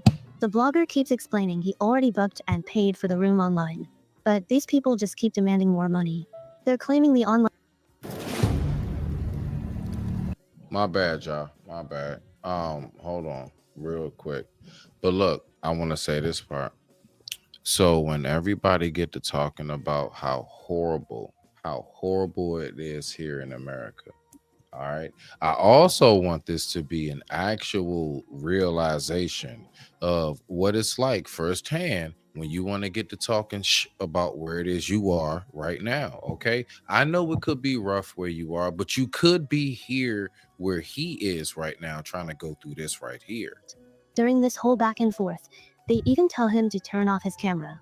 When they can't reach a deal, the blogger just gives up and leaves. Guy's sitting there thinking, I just spent half an hour in traffic. Hold on. Let me hit the radio mode, y'all. Let me hit the radio mode. 1 second. 1 second. Bow. There we go. I'm here radio mode. We just gonna listen. We're gonna listen. Let me know you want me to pause it. I'm gonna go ahead and flash it in. To get to this hotel. And now they're pulling this ridiculous stunt on me. It's absolutely nuts. So he's got to go hunt for another hotel. But this is just the beginning of his discrimination adventure in India. He's walking down the street and spots this roadside stand selling fresh sugarcane juice. Perfect. He's thirsty and could use a drink. Asks for the price. They tell him 20 rupees. That's about 25 cents. Not too expensive, so he orders one without thinking twice about it. Just as he's finishing his drink, this local lady comes over and orders the exact same thing. Now the blogger's curious. So instead of walking away, he sticks around to see what the local person's gonna pay for the identical drink. And when you know it, she only pays 10 rupees. Around 12 cents. Half the price he just paid. All he can do is give the vendor this bitter smile, thinking to himself that even buying a cheap drink gets you the discrimination treatment. 10 rupees, eh? I knew it. I honestly, I just knew it, man. Turns out lots of Indians will size you up and adjust their prices accordingly. Local person, normal price. Outsider, higher price. Black outsider, get ready to pay double or triple. Some travelers who've been to India before aren't even surprised by this stuff. One person. Whoa, we're not gonna skip over that. They specifically specified us black outsider, triple or double. Comments that they actually argued with a juice seller over about 10 cents. At the Taj Mahal, tourists have to pay 10 times more than locals just to get in. Yep, there are completely separate pricing systems for tourists and locals. I ain't gonna lie. Now, being here on the west side of the life, I know about going to stadiums, going to movie theaters, convenience stores, certain places you go. We all know that when you travel, yes, for tourists, we're gonna charge. If people wanted to take a tour of my house, I'm gonna charge you for wanting to take a tour. If you're somebody who actually lives in this home, say my child, my wife, or say like a close family member or something, then you're going to skip through the line. You're just going to walk in. You're going to be like, just don't go in my room, whatever it may be. You know what I'm saying? Like we're not going to do no extra talk about that. Whenever it is that you're going somewhere, I don't know if anybody's ever paid for a beer at like a local stadium game, but like one Mystic bottle is like basically $20 damn near. Let you get some nachos, a couple chili dogs, and like 3 beers. Yeah, you done spent about $100, and that's not even the tickets in your seats. Like, so, I mean, it can go like that depending on where you are. Let me say this about that, right? Because I don't want us to go too far, because I did want to touch on that Negro comment and this right here. But I'll start with this. Okay. I agree with what you're saying, right? Like from a general standpoint, I agree with what you're saying. However, this man from Somalia is psychologically expecting American culture here. And so when he pays his 25 cents, he's assuming that's the price. No, Here's one thing I was told when I landed in the Middle East. Everything is a negotiation. Everything. There is no you look up and the price is up there and everybody pay the price. It's about who you know, if you family, what you can work out. And what he didn't try to bargain for 25 cents versus 12 cents. He just asked how much? 25. And he went with the 25. He didn't bargain down. Shorty is a local. She know what the lowest price is. So that's why she come up there and be like, yo, I'm gonna give you 12 cents like I did yesterday. Like he the only one coming up there don't know the culture is you bargain for every single thing. But here's the thing. In American culture, that's somewhat illegal. In many cases, that's illegal. There is no bargaining here. We're a capitalist society. The only time bargaining happens is when you talk about $1 million deals. Okay. That's about it. So my thing is, I don't think I'm gonna say this with the little Indian boy. I don't think the Indian boy was being racist in this instance. I think the Indian boy was doing what his culture says that they do, which is if you ask me how much, I'm gonna start at the top. I'm trying to get 3 times the price. But if you just stay at 3 times the price, I'll win.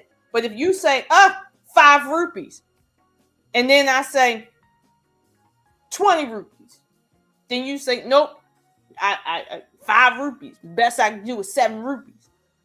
He trying to make money at the end of the day. He going with the highest price that he can before he think you're going to walk away. That's the culture. But see, in Ethiopia, I'm surprised he don't know that because they have a similar culture in Ethiopia. Mm-hmm. So I don't quite understand that, but that's the only thing I'm going to say about that, because keep in mind, to your point about what we've been through, we went through real discrimination when it comes to business. Exactly. To the point. Exactly. The only reason why we got around stuff like that is because we weren't. They didn't say, "Hey, because you're black, you're gonna pay 6 times the price of this ice cream cone." They said, "Because you're black, you're not coming in here to get ice cream." Period. So what we did was we said, "Hey, whenever you're in a strange town as a black person, there's a little green book. We're gonna tell you all the black stores. Remember the green book? We're going to tell you where all the black stores are at, and you're only going to shop at those black stores when you out of town." Everybody had the green book, and you knew where to go, especially in them sundown towns, okay? You knew where to get gas at, where not to get gas at. That book told you everything. But that's how we did it. We bought from our own. They over there just thinking, we speak same language, we still Middle Easterns, whatever, like, you know what I mean? We together. No, that's not, no, they don't see you the same way. No. And it's funny because he doesn't want to be called a Negro, which has its connotation in African American community, right? Because like the word Negro really this means black person, right? Just it doesn't mean African American black person. It just means black person.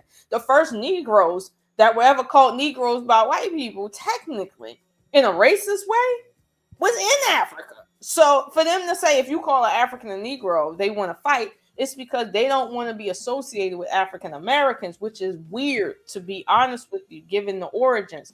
But I know the real origin of that word, which is still stemming in Africa. But again, the mindset is so warped that a word that really means something very great on your continent, you've now let it die into something that's derogatory. So him saying, "Don't call somebody a Negro," that's him being racist towards African Americans. So when he talking about something, "I don't like the Indian people are treating me," maybe you should stop treating other people like that. Because I suspect that this Somali boy think he's better than some other black people. I just suspect that.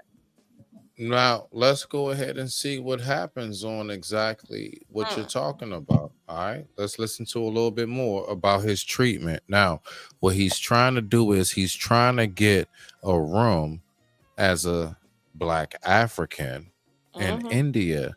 Now, I want us to think about when we try to get a room or sit down and eat back during certain periods and times of our life. So when people come over here and say we have no culture, we ain't da-da-da-da-da and everything else, look at what you're going through today. And I sit back and I laugh because I'm like, my people been went through this. Let's keep going. What's listed online.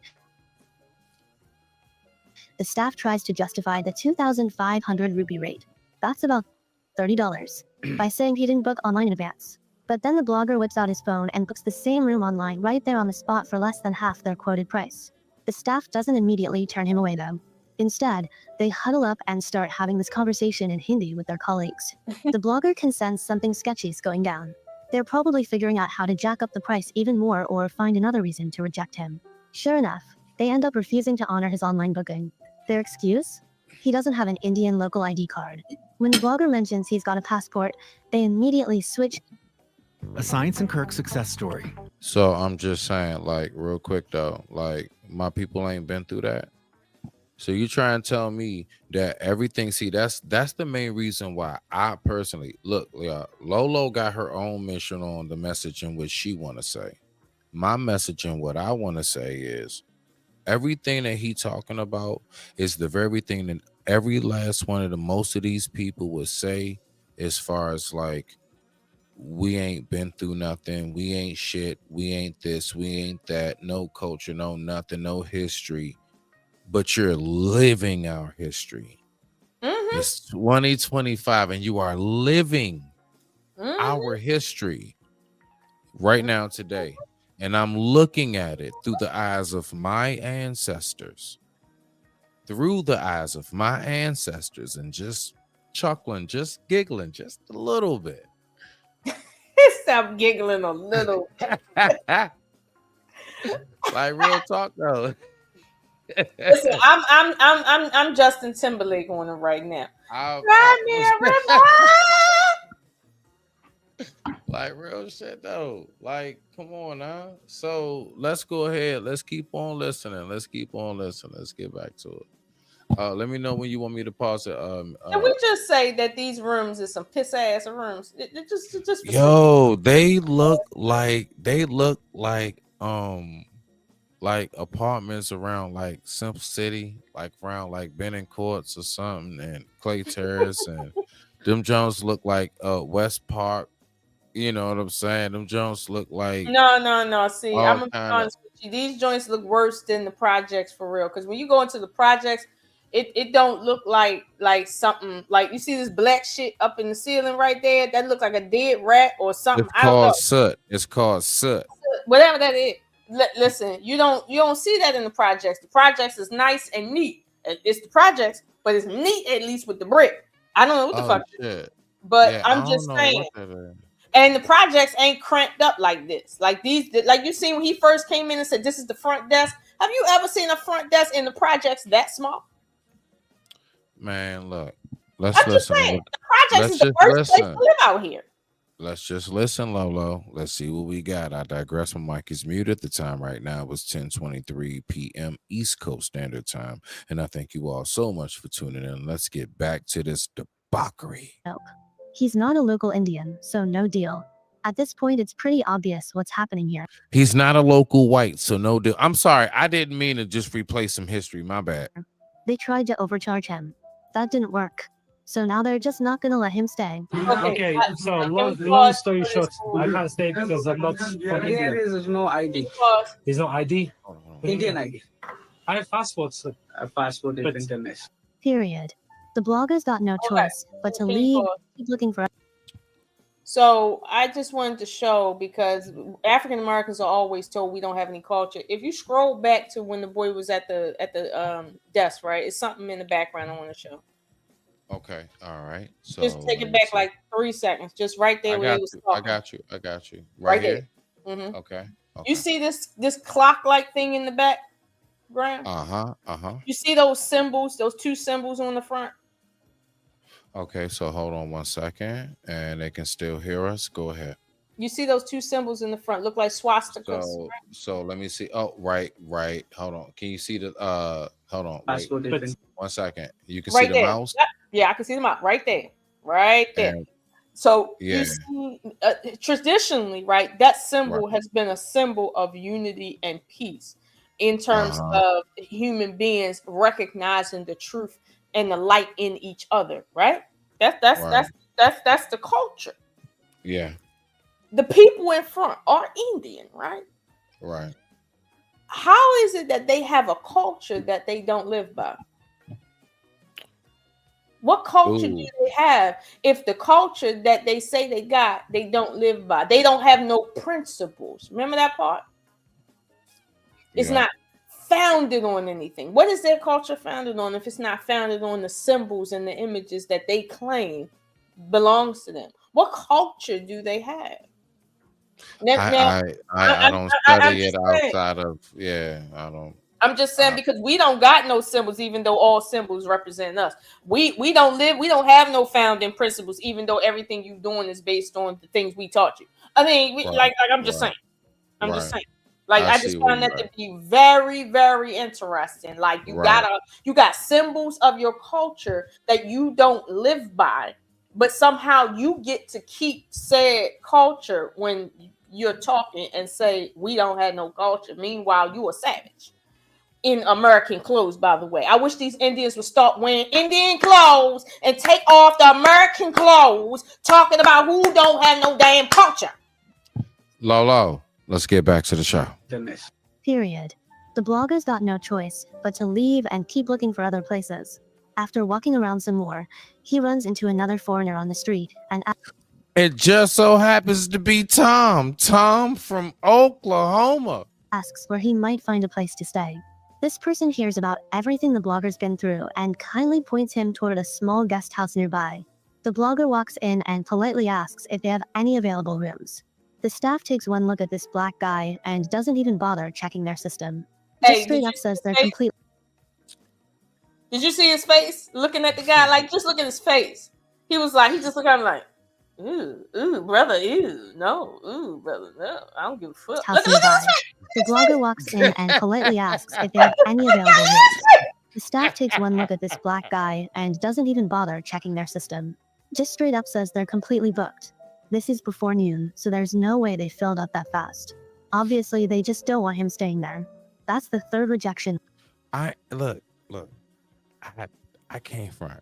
I'm trying to figure out what makes you want to pay so much money to go take a vacation and you land and you're walking through the streets of that shit right there.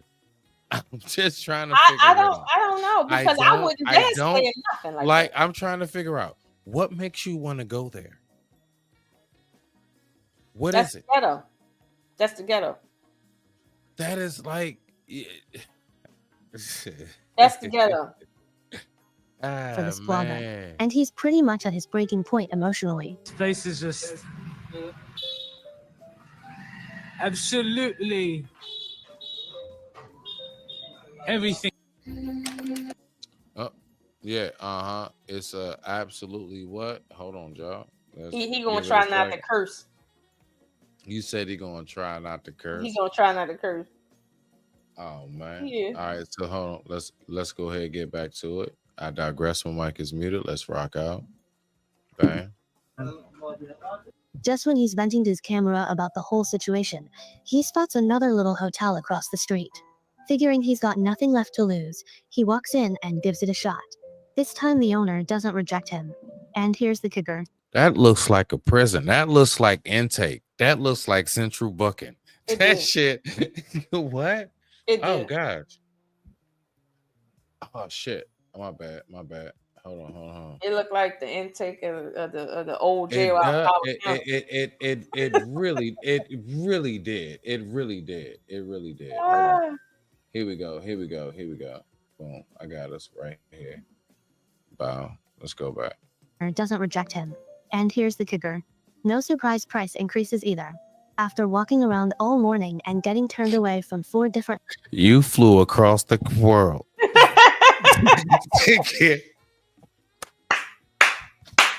What the?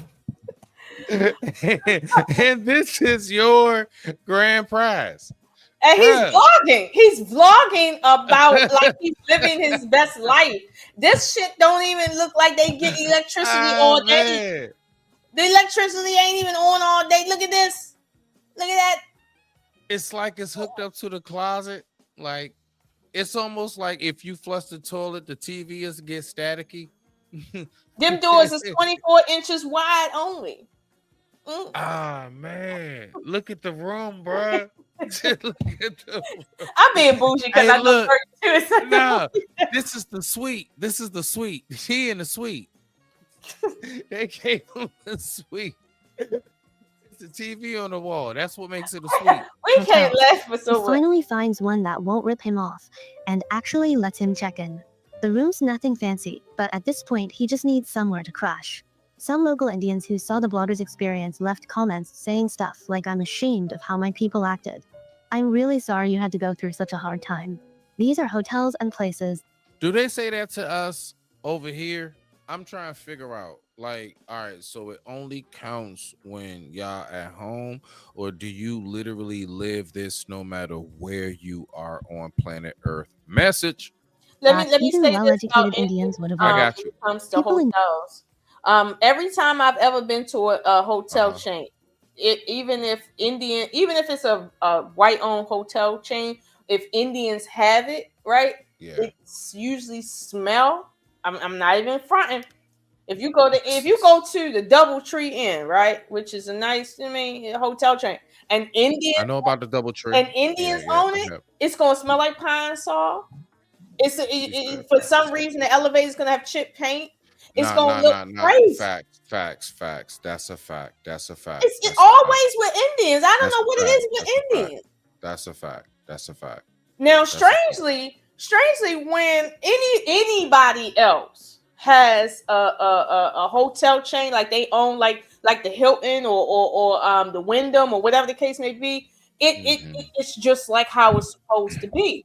But whenever Indians own something, it be feeling like this shit. It always has that Motel 6 Super 8 vibe. It always has a Super 8 feel. Like, you know, one of those, like, thank God I at least found something before I crashed on the side of the road because I'm drunk and I'm sleepy. Like, literally, I'm just sleepy. And matter of fact, I'll pay you to just sleep in the lobby. Right, that part. I don't even trust the beds. Anyway, let's get back to it. Delhi are rude, just like people in New York. Hope you can accept this apology. But other Indians think the whole thing's fake and straight up bash the blogger for hurting India's reputation. This blogger is just showing negative things about India. Clearly traveling. You mean like it's fake? He's just showing the negative parts of India. What? Oh my God. Okay. Some comments point out the huge differences between South and North India, saying even locals can't completely avoid getting scammed.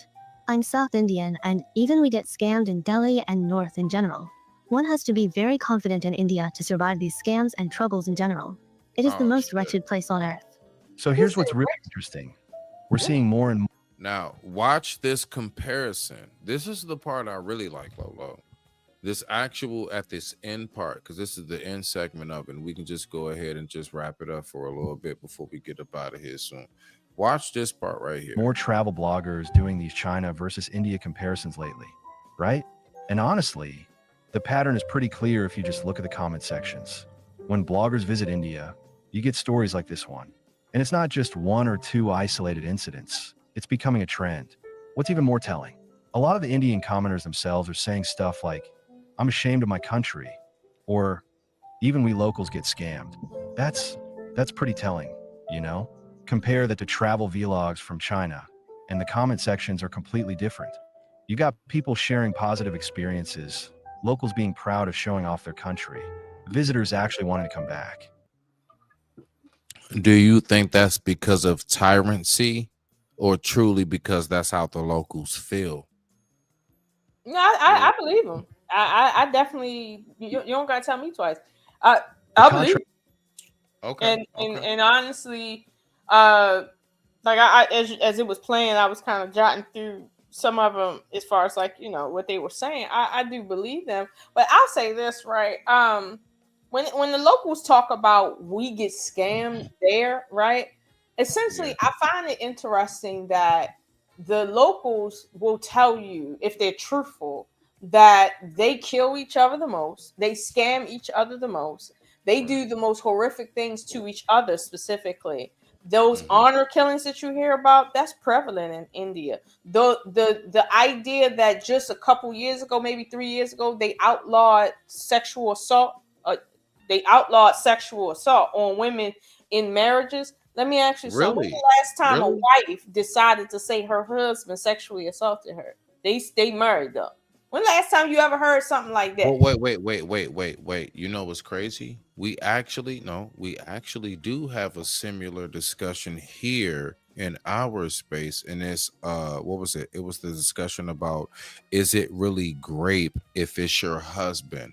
That is a discussion here. Well, here's the thing. So if a woman is married and she says no, right? That's automatic jail time that a guy get. Ain't nobody about to argue with him. I was just making the correlation, Lolo. So what you were saying. But see, that's a conversation, but it's a conversation that can be had because we have strict laws out here when it comes to sexual assault on women. Strict. You hardly can get a trial if somebody accuse you of that, right?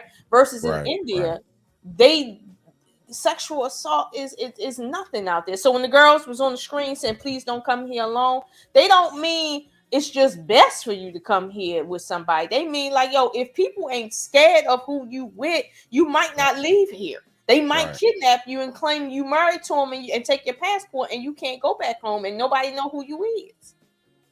Good point. That's what they mean. And this is what I'm saying. When people talk about black people and judging us for being black on black violence, right? For scamming each other, right? For the things that go on in our lower class. And this is their middle class, by the way. Okay. That bullshit we just seen, that's their middle class. Right there. This their middle class. Okay.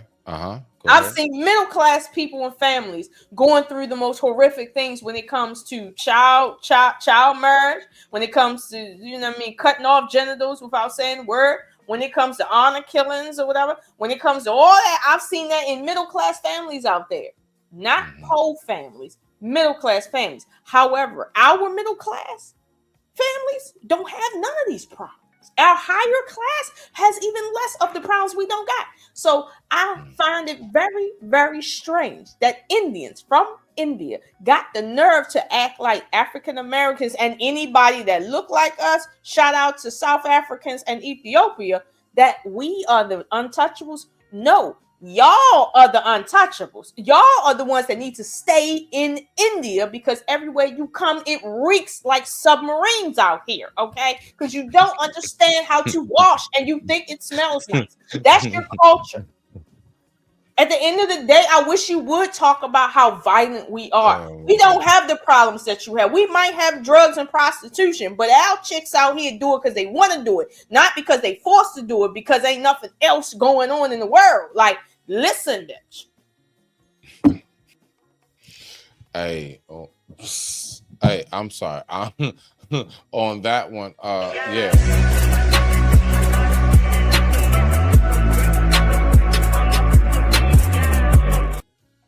Goodness gracious, yeah. Because Lolo comes in the building talking about some. I don't want nobody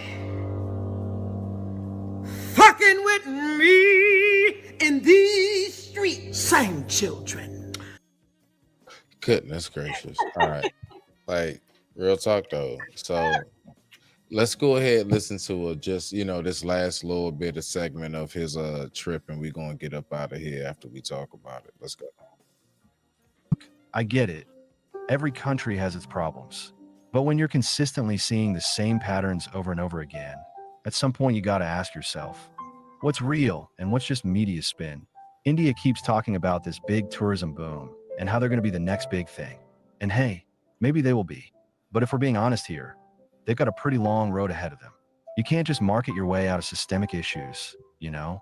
The thing is, travelers today aren't stupid. We can read between the lines. We see the comment sections, we watch multiple vlogs, we talk to people who've actually been there. The internet makes it pretty hard to hide the real experience. So what do you think? Have you noticed this pattern too?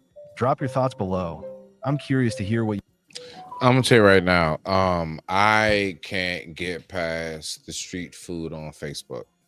So I don't want no parts of it. I can't get past the part that, It's just not somewhere I want to go.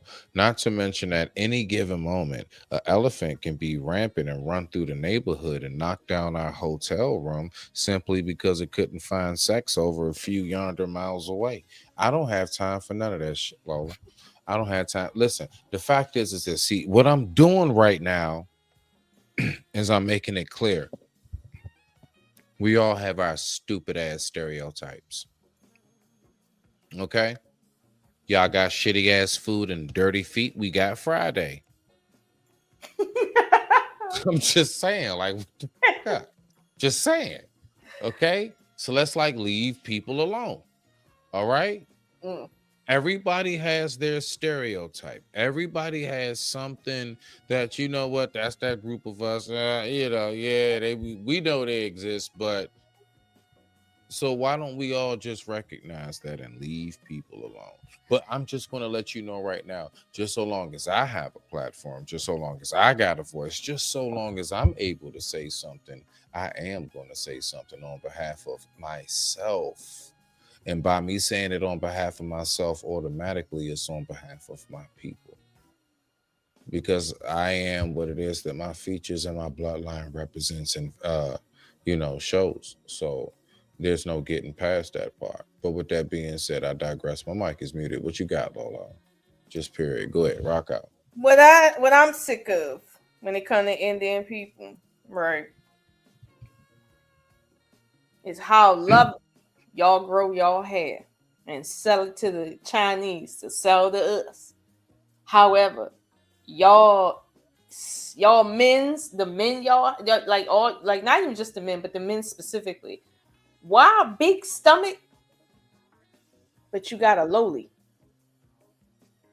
No, none of y'all got a low la. Most of y'all got a low lead, but your stomach is big.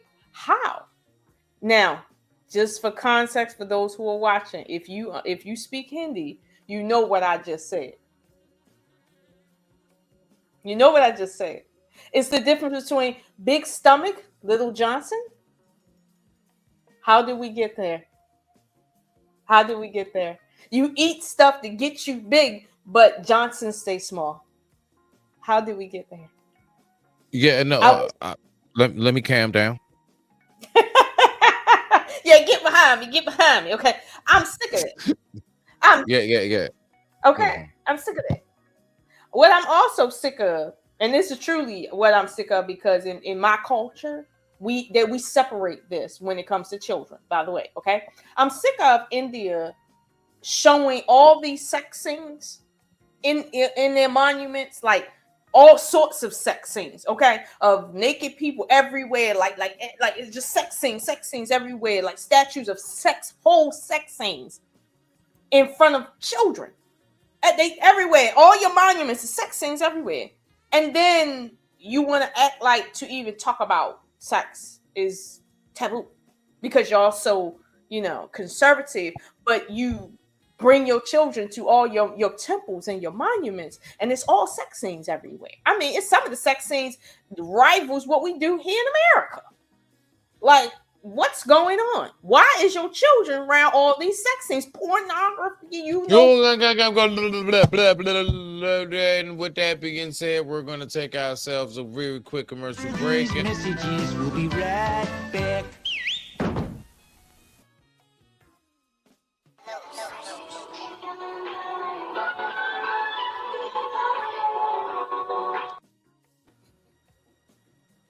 Corn. I love corn on the cob. I love corn dogs. Good. Things like that. So put them on the corn. Let's just say that children of the corn. Yeah. How about that? Children of the corn. Y'all out here with children of the corn, which and then we wondering why y'all got child marriage. Mm-hmm. You got your children around all that corn in your temples. How about that? You ain't never walked into an African American museum and seen any of that bull. You ain't never seen it. Now, you might have walked into a strip club and seen a couple things, but ain't no children in there. That's what I'm sick of with y'all. I'm very sick of that. Very sick of that.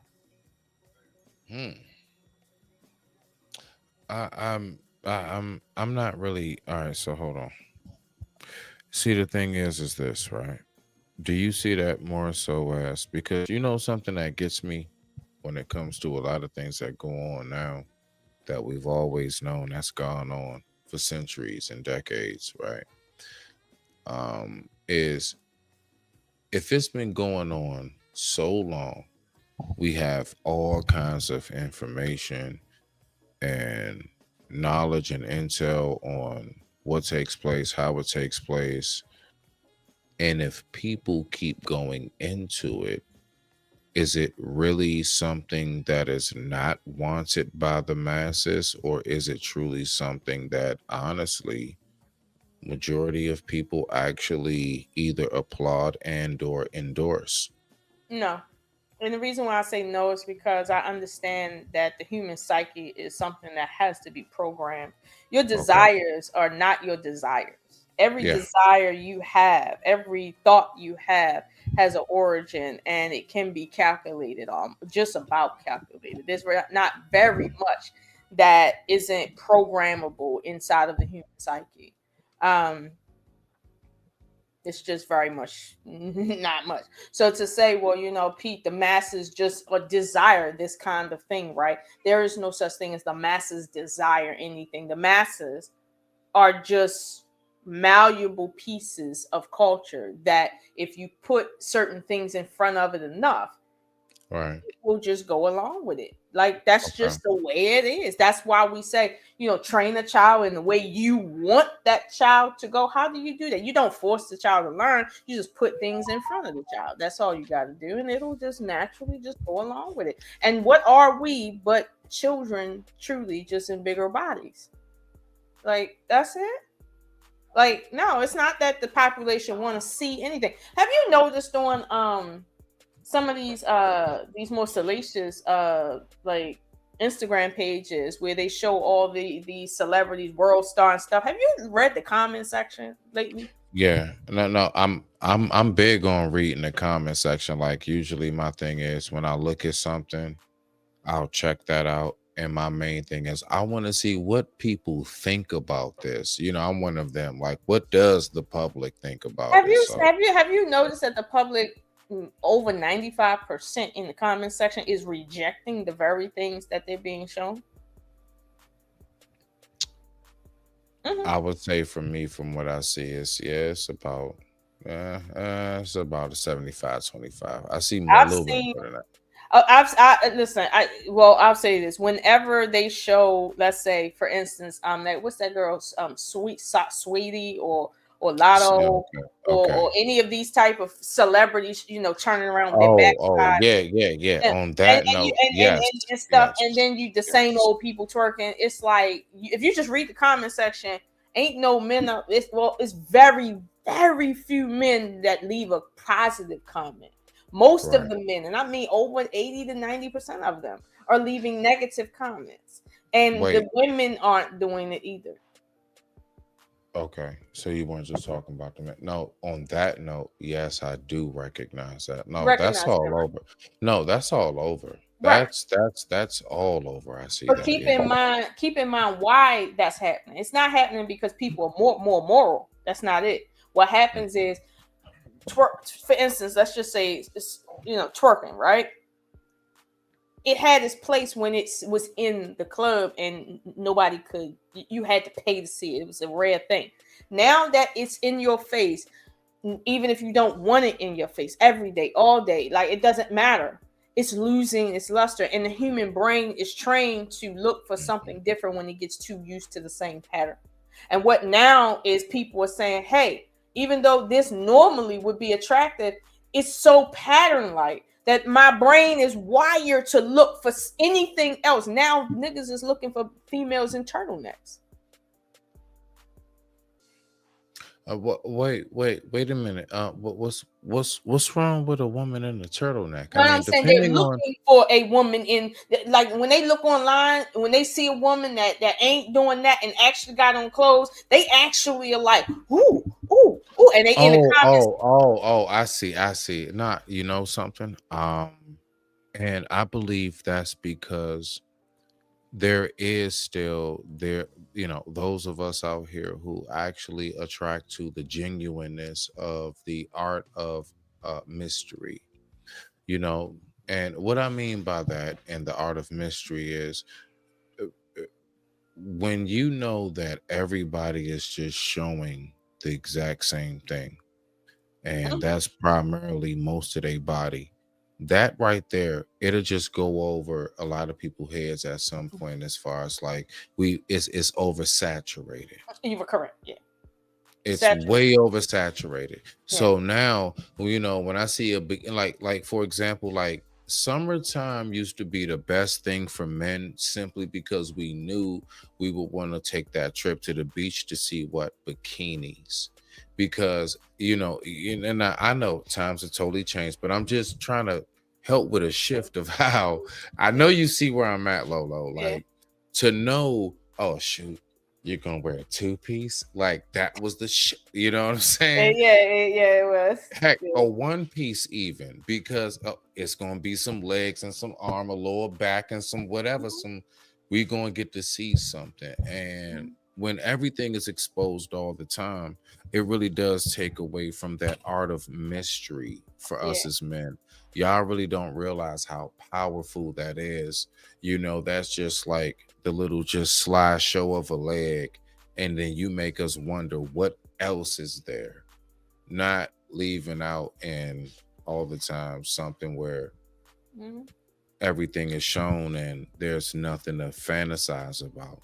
Because when you take away what we can fantasize about, honestly, that really does take down the overall sexual attraction, even if we still want to hit. Yes, we still want to smash. You can destroy the sexual fantasy all you want. If you're attractive enough, we're going to still want to smash. Right. But are we going to want to stick around? More than likely, no. So you maintaining that art of seduction in the form of a visual chastity that's being guarded, that is absolutely still something that is magnificent. And I'm just putting a message out there for whoever may hear this at whatever point in time in life. Well, I digress. My mic is muted. Please. I'm gonna say it in a more scientific way. The eyes are trained to see the exotic, meaning the rare thing. If you look at a white sheet of paper, your eyes is only going to zone in on the black dot. That's your eyes is not wired to zone in on any particular white dot on a piece of paper. If it's a whole white piece of paper, any deviation from that white, your eyes is trained to go to. So it doesn't matter what the white or the black is. Like you said earlier, oversaturation of anything will force you to want to look in the opposite direction, because that's just how you're wired. So there was a time when, like you said, women were extra covered up, right? Only thing you could see is the face, the hands, and maybe the feet. So that forced people to wonder about everything else, because the human brain, when you tell it don't do something, it wants to do just that, right? So now that the whole body is open, what is there left for the brain to do? Now the brain wants to look for, is there anybody with some nice clothes on? That's just the way the brain is wired. But human beings, especially women, they kind of fail to understand the way humans are wired. Not so much. Wait, Lolo, real quick. Would you say that falls under hypergamy, what you're describing? The only reason why I'm gonna say it doesn't fall under hypergamy is because it's just simple science. It's just and it applies to everybody. Same thing for men. Like the thing, for instance, when you wear your money on your sleeve, right? It causes women to respond to you like you're just to be used for your money. You see what I'm saying? But when a woman can kind of subtly tell you got money, and you look like you carry yourself like you have money, but you don't wear it on your sleeve, so she got to try to figure out, well, where do you work at? Well, what kind of car you drive? Well, Right. That creates intrigue. But if you roll up in a Rolls Royce with money stuffed in your beater and talking about, you make it rain every single day. I mean, what kind of woman do you think is going to be intrigued about anything more than your money? After she spends it all, then she's going to want somebody else to actually stimulate her. And then you want to be in front of Oprah talking about she was just trying to get me for my paper. that part, right? I'm just saying, You know? like Yeah. it's the and this is why, even though I don't agree with the Islamic idea of covering, right? I understand it though. I understand why they say, hey, the molesting with the eyes, right, is more important than anything, because that's where the quote unquote lust factor starts. That goes into everything else. So they're trying to cut what we call the root of it off. That's in the Islamic culture. And I think they do a pretty good job of that, even though it is extreme and it is hot.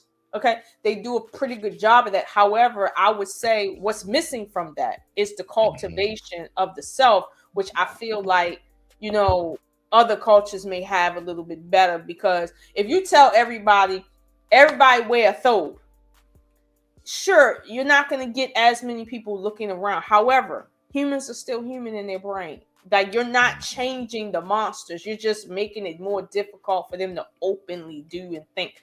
But I think if you fixed the monster on the inside, you wouldn't have to worry about the monster acting out if it was no monster on the inside. So that's where I feel like in Islamic cultures, they kind of drop the ball, because a lot of them just feel like, oh, you call yourself Muslim, you wear a thobe, everything's okay. And it's like, no, if you haven't cultivated inside, just because you woke up and said you was Muslim, don't mean that you Muslim. A lot of times in the Middle East, I find that a lot of them have never even taken their shahada. So let me ask you this: would it be that the culture has dropped the ball, or has a lack in that sense, or would you say that is the prime perfect example as to why all of us, no matter what book you read, pray? Because we all know that we are flawed. What it sounds like you just described to me is that the culture itself may not necessarily be the factor in how you describe that. It sounds like that's a case by case, individual by individual circumstance. Sounds like you just described people who just didn't know how to go ahead and be in full submission. And that comes all the time. That's so normal in every religion. It is individuals, but it does create the collective. The collective is made up of individuals to the point of the symbol in the back of the guy at the front desk. That symbol represents an inner understanding that you start with the conscious self that exudes outward, right? That allows you to be self-governed, right? To be self-aware, to understand your place in the grander scheme of things, fairness, humanity. You see what I'm saying? However, even though that image and that culture is there, individuals don't identify with it. And that right there is a missed opportunity, meaning it doesn't profit you to have great symbols behind you and then be monsters in front of it. It doesn't profit you to have a Quran in the background, right? Like right here where I got my Quran at, right? And nothing in that book represents in you. Like it doesn't profit you. So that says that the culture you live in allows you to operate with symbols in the back, while you have those symbols play no place in your psyche. Like that's a cultural issue. Well, Lola, we have symbols around us all the time. You know, the fact is that you can't get away from symbols and signs. That's even. No, I'm gonna disagree. For instance, if we was in a group, right? And somebody did this. No, like that, right? Okay. You know what that means. And they had a white woman standing next to him, hugged up on him. Everybody knows that's taboo. We don't allow you to get away with that. And no need to talk about it. But that's just an example of that's a symbol. That fist closed is a symbol. And you can't do that if you ain't in the right environment and you don't have the right mindset going into it. And if you do it erroneously, somebody gonna call you out. That's because Lola, that's not because of the symbols. Lola. So again, you can't get away from symbols. So the fact is that I don't believe that, even down to what you described it in the first sense, what all of this comes down to is that whatever has been started, like, I'm only speaking as far as a believer, right? Because we're going to get those different perspectives, right? So as a believer, what has been written, what has been sent down from God, I don't care what book it is, what has been sent down from God is the truth. The only thing that can be corrupted and or defiled is who reads the book. The word, the instructions, the rules, whatever it is that goes on, how you're supposed to do it. The fact is that, man, people, we are the ones who actually defile,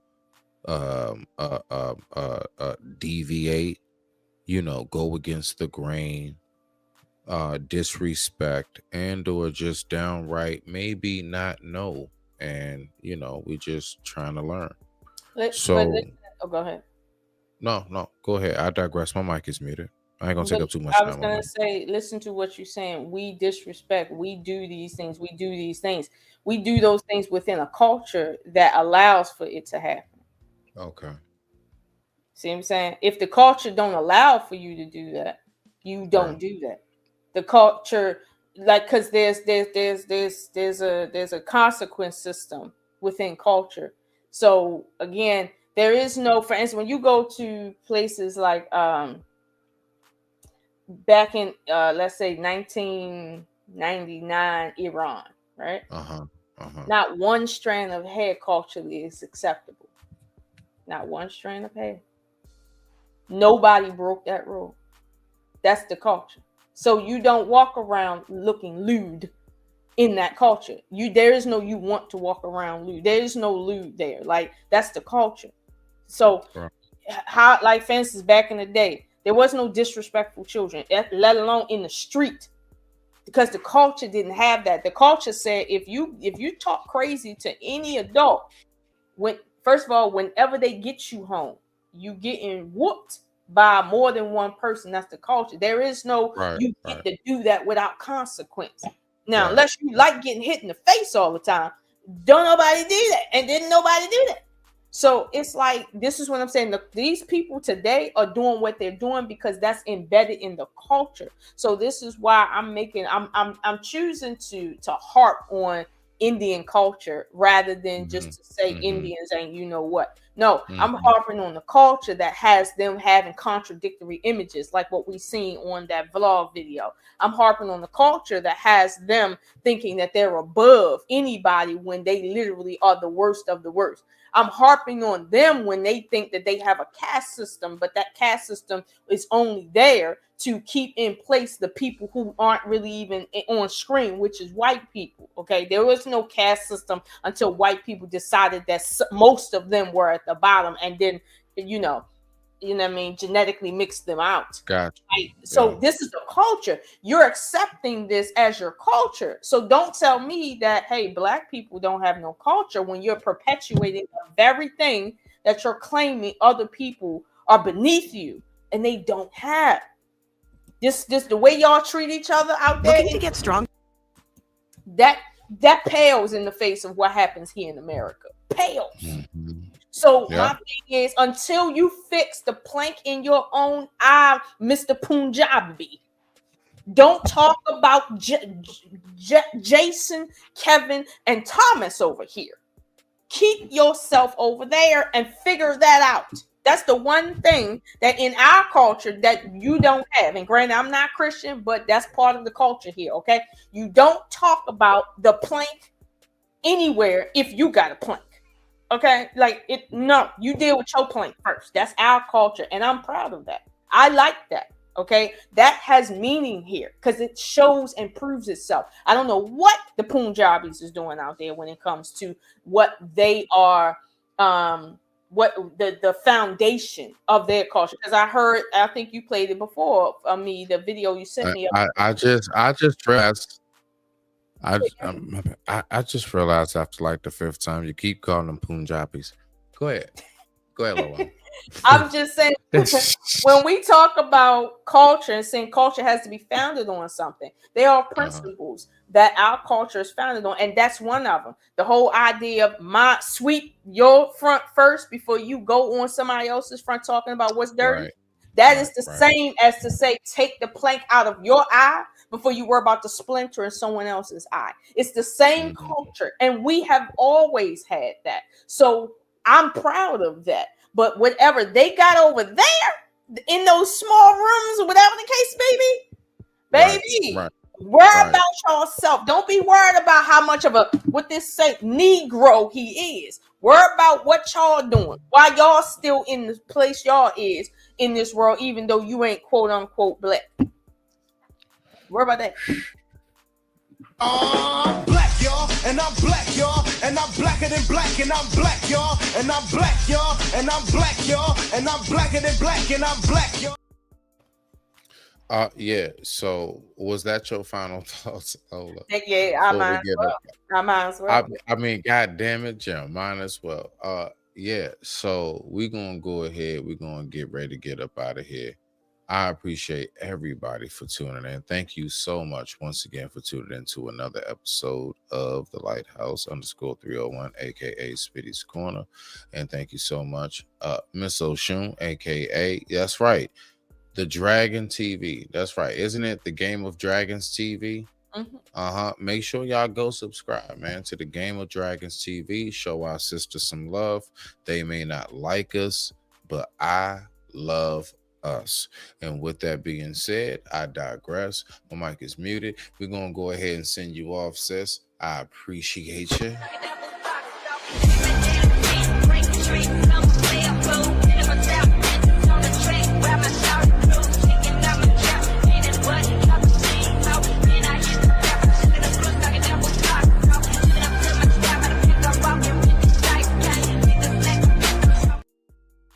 All right now, and with that being said, I digress.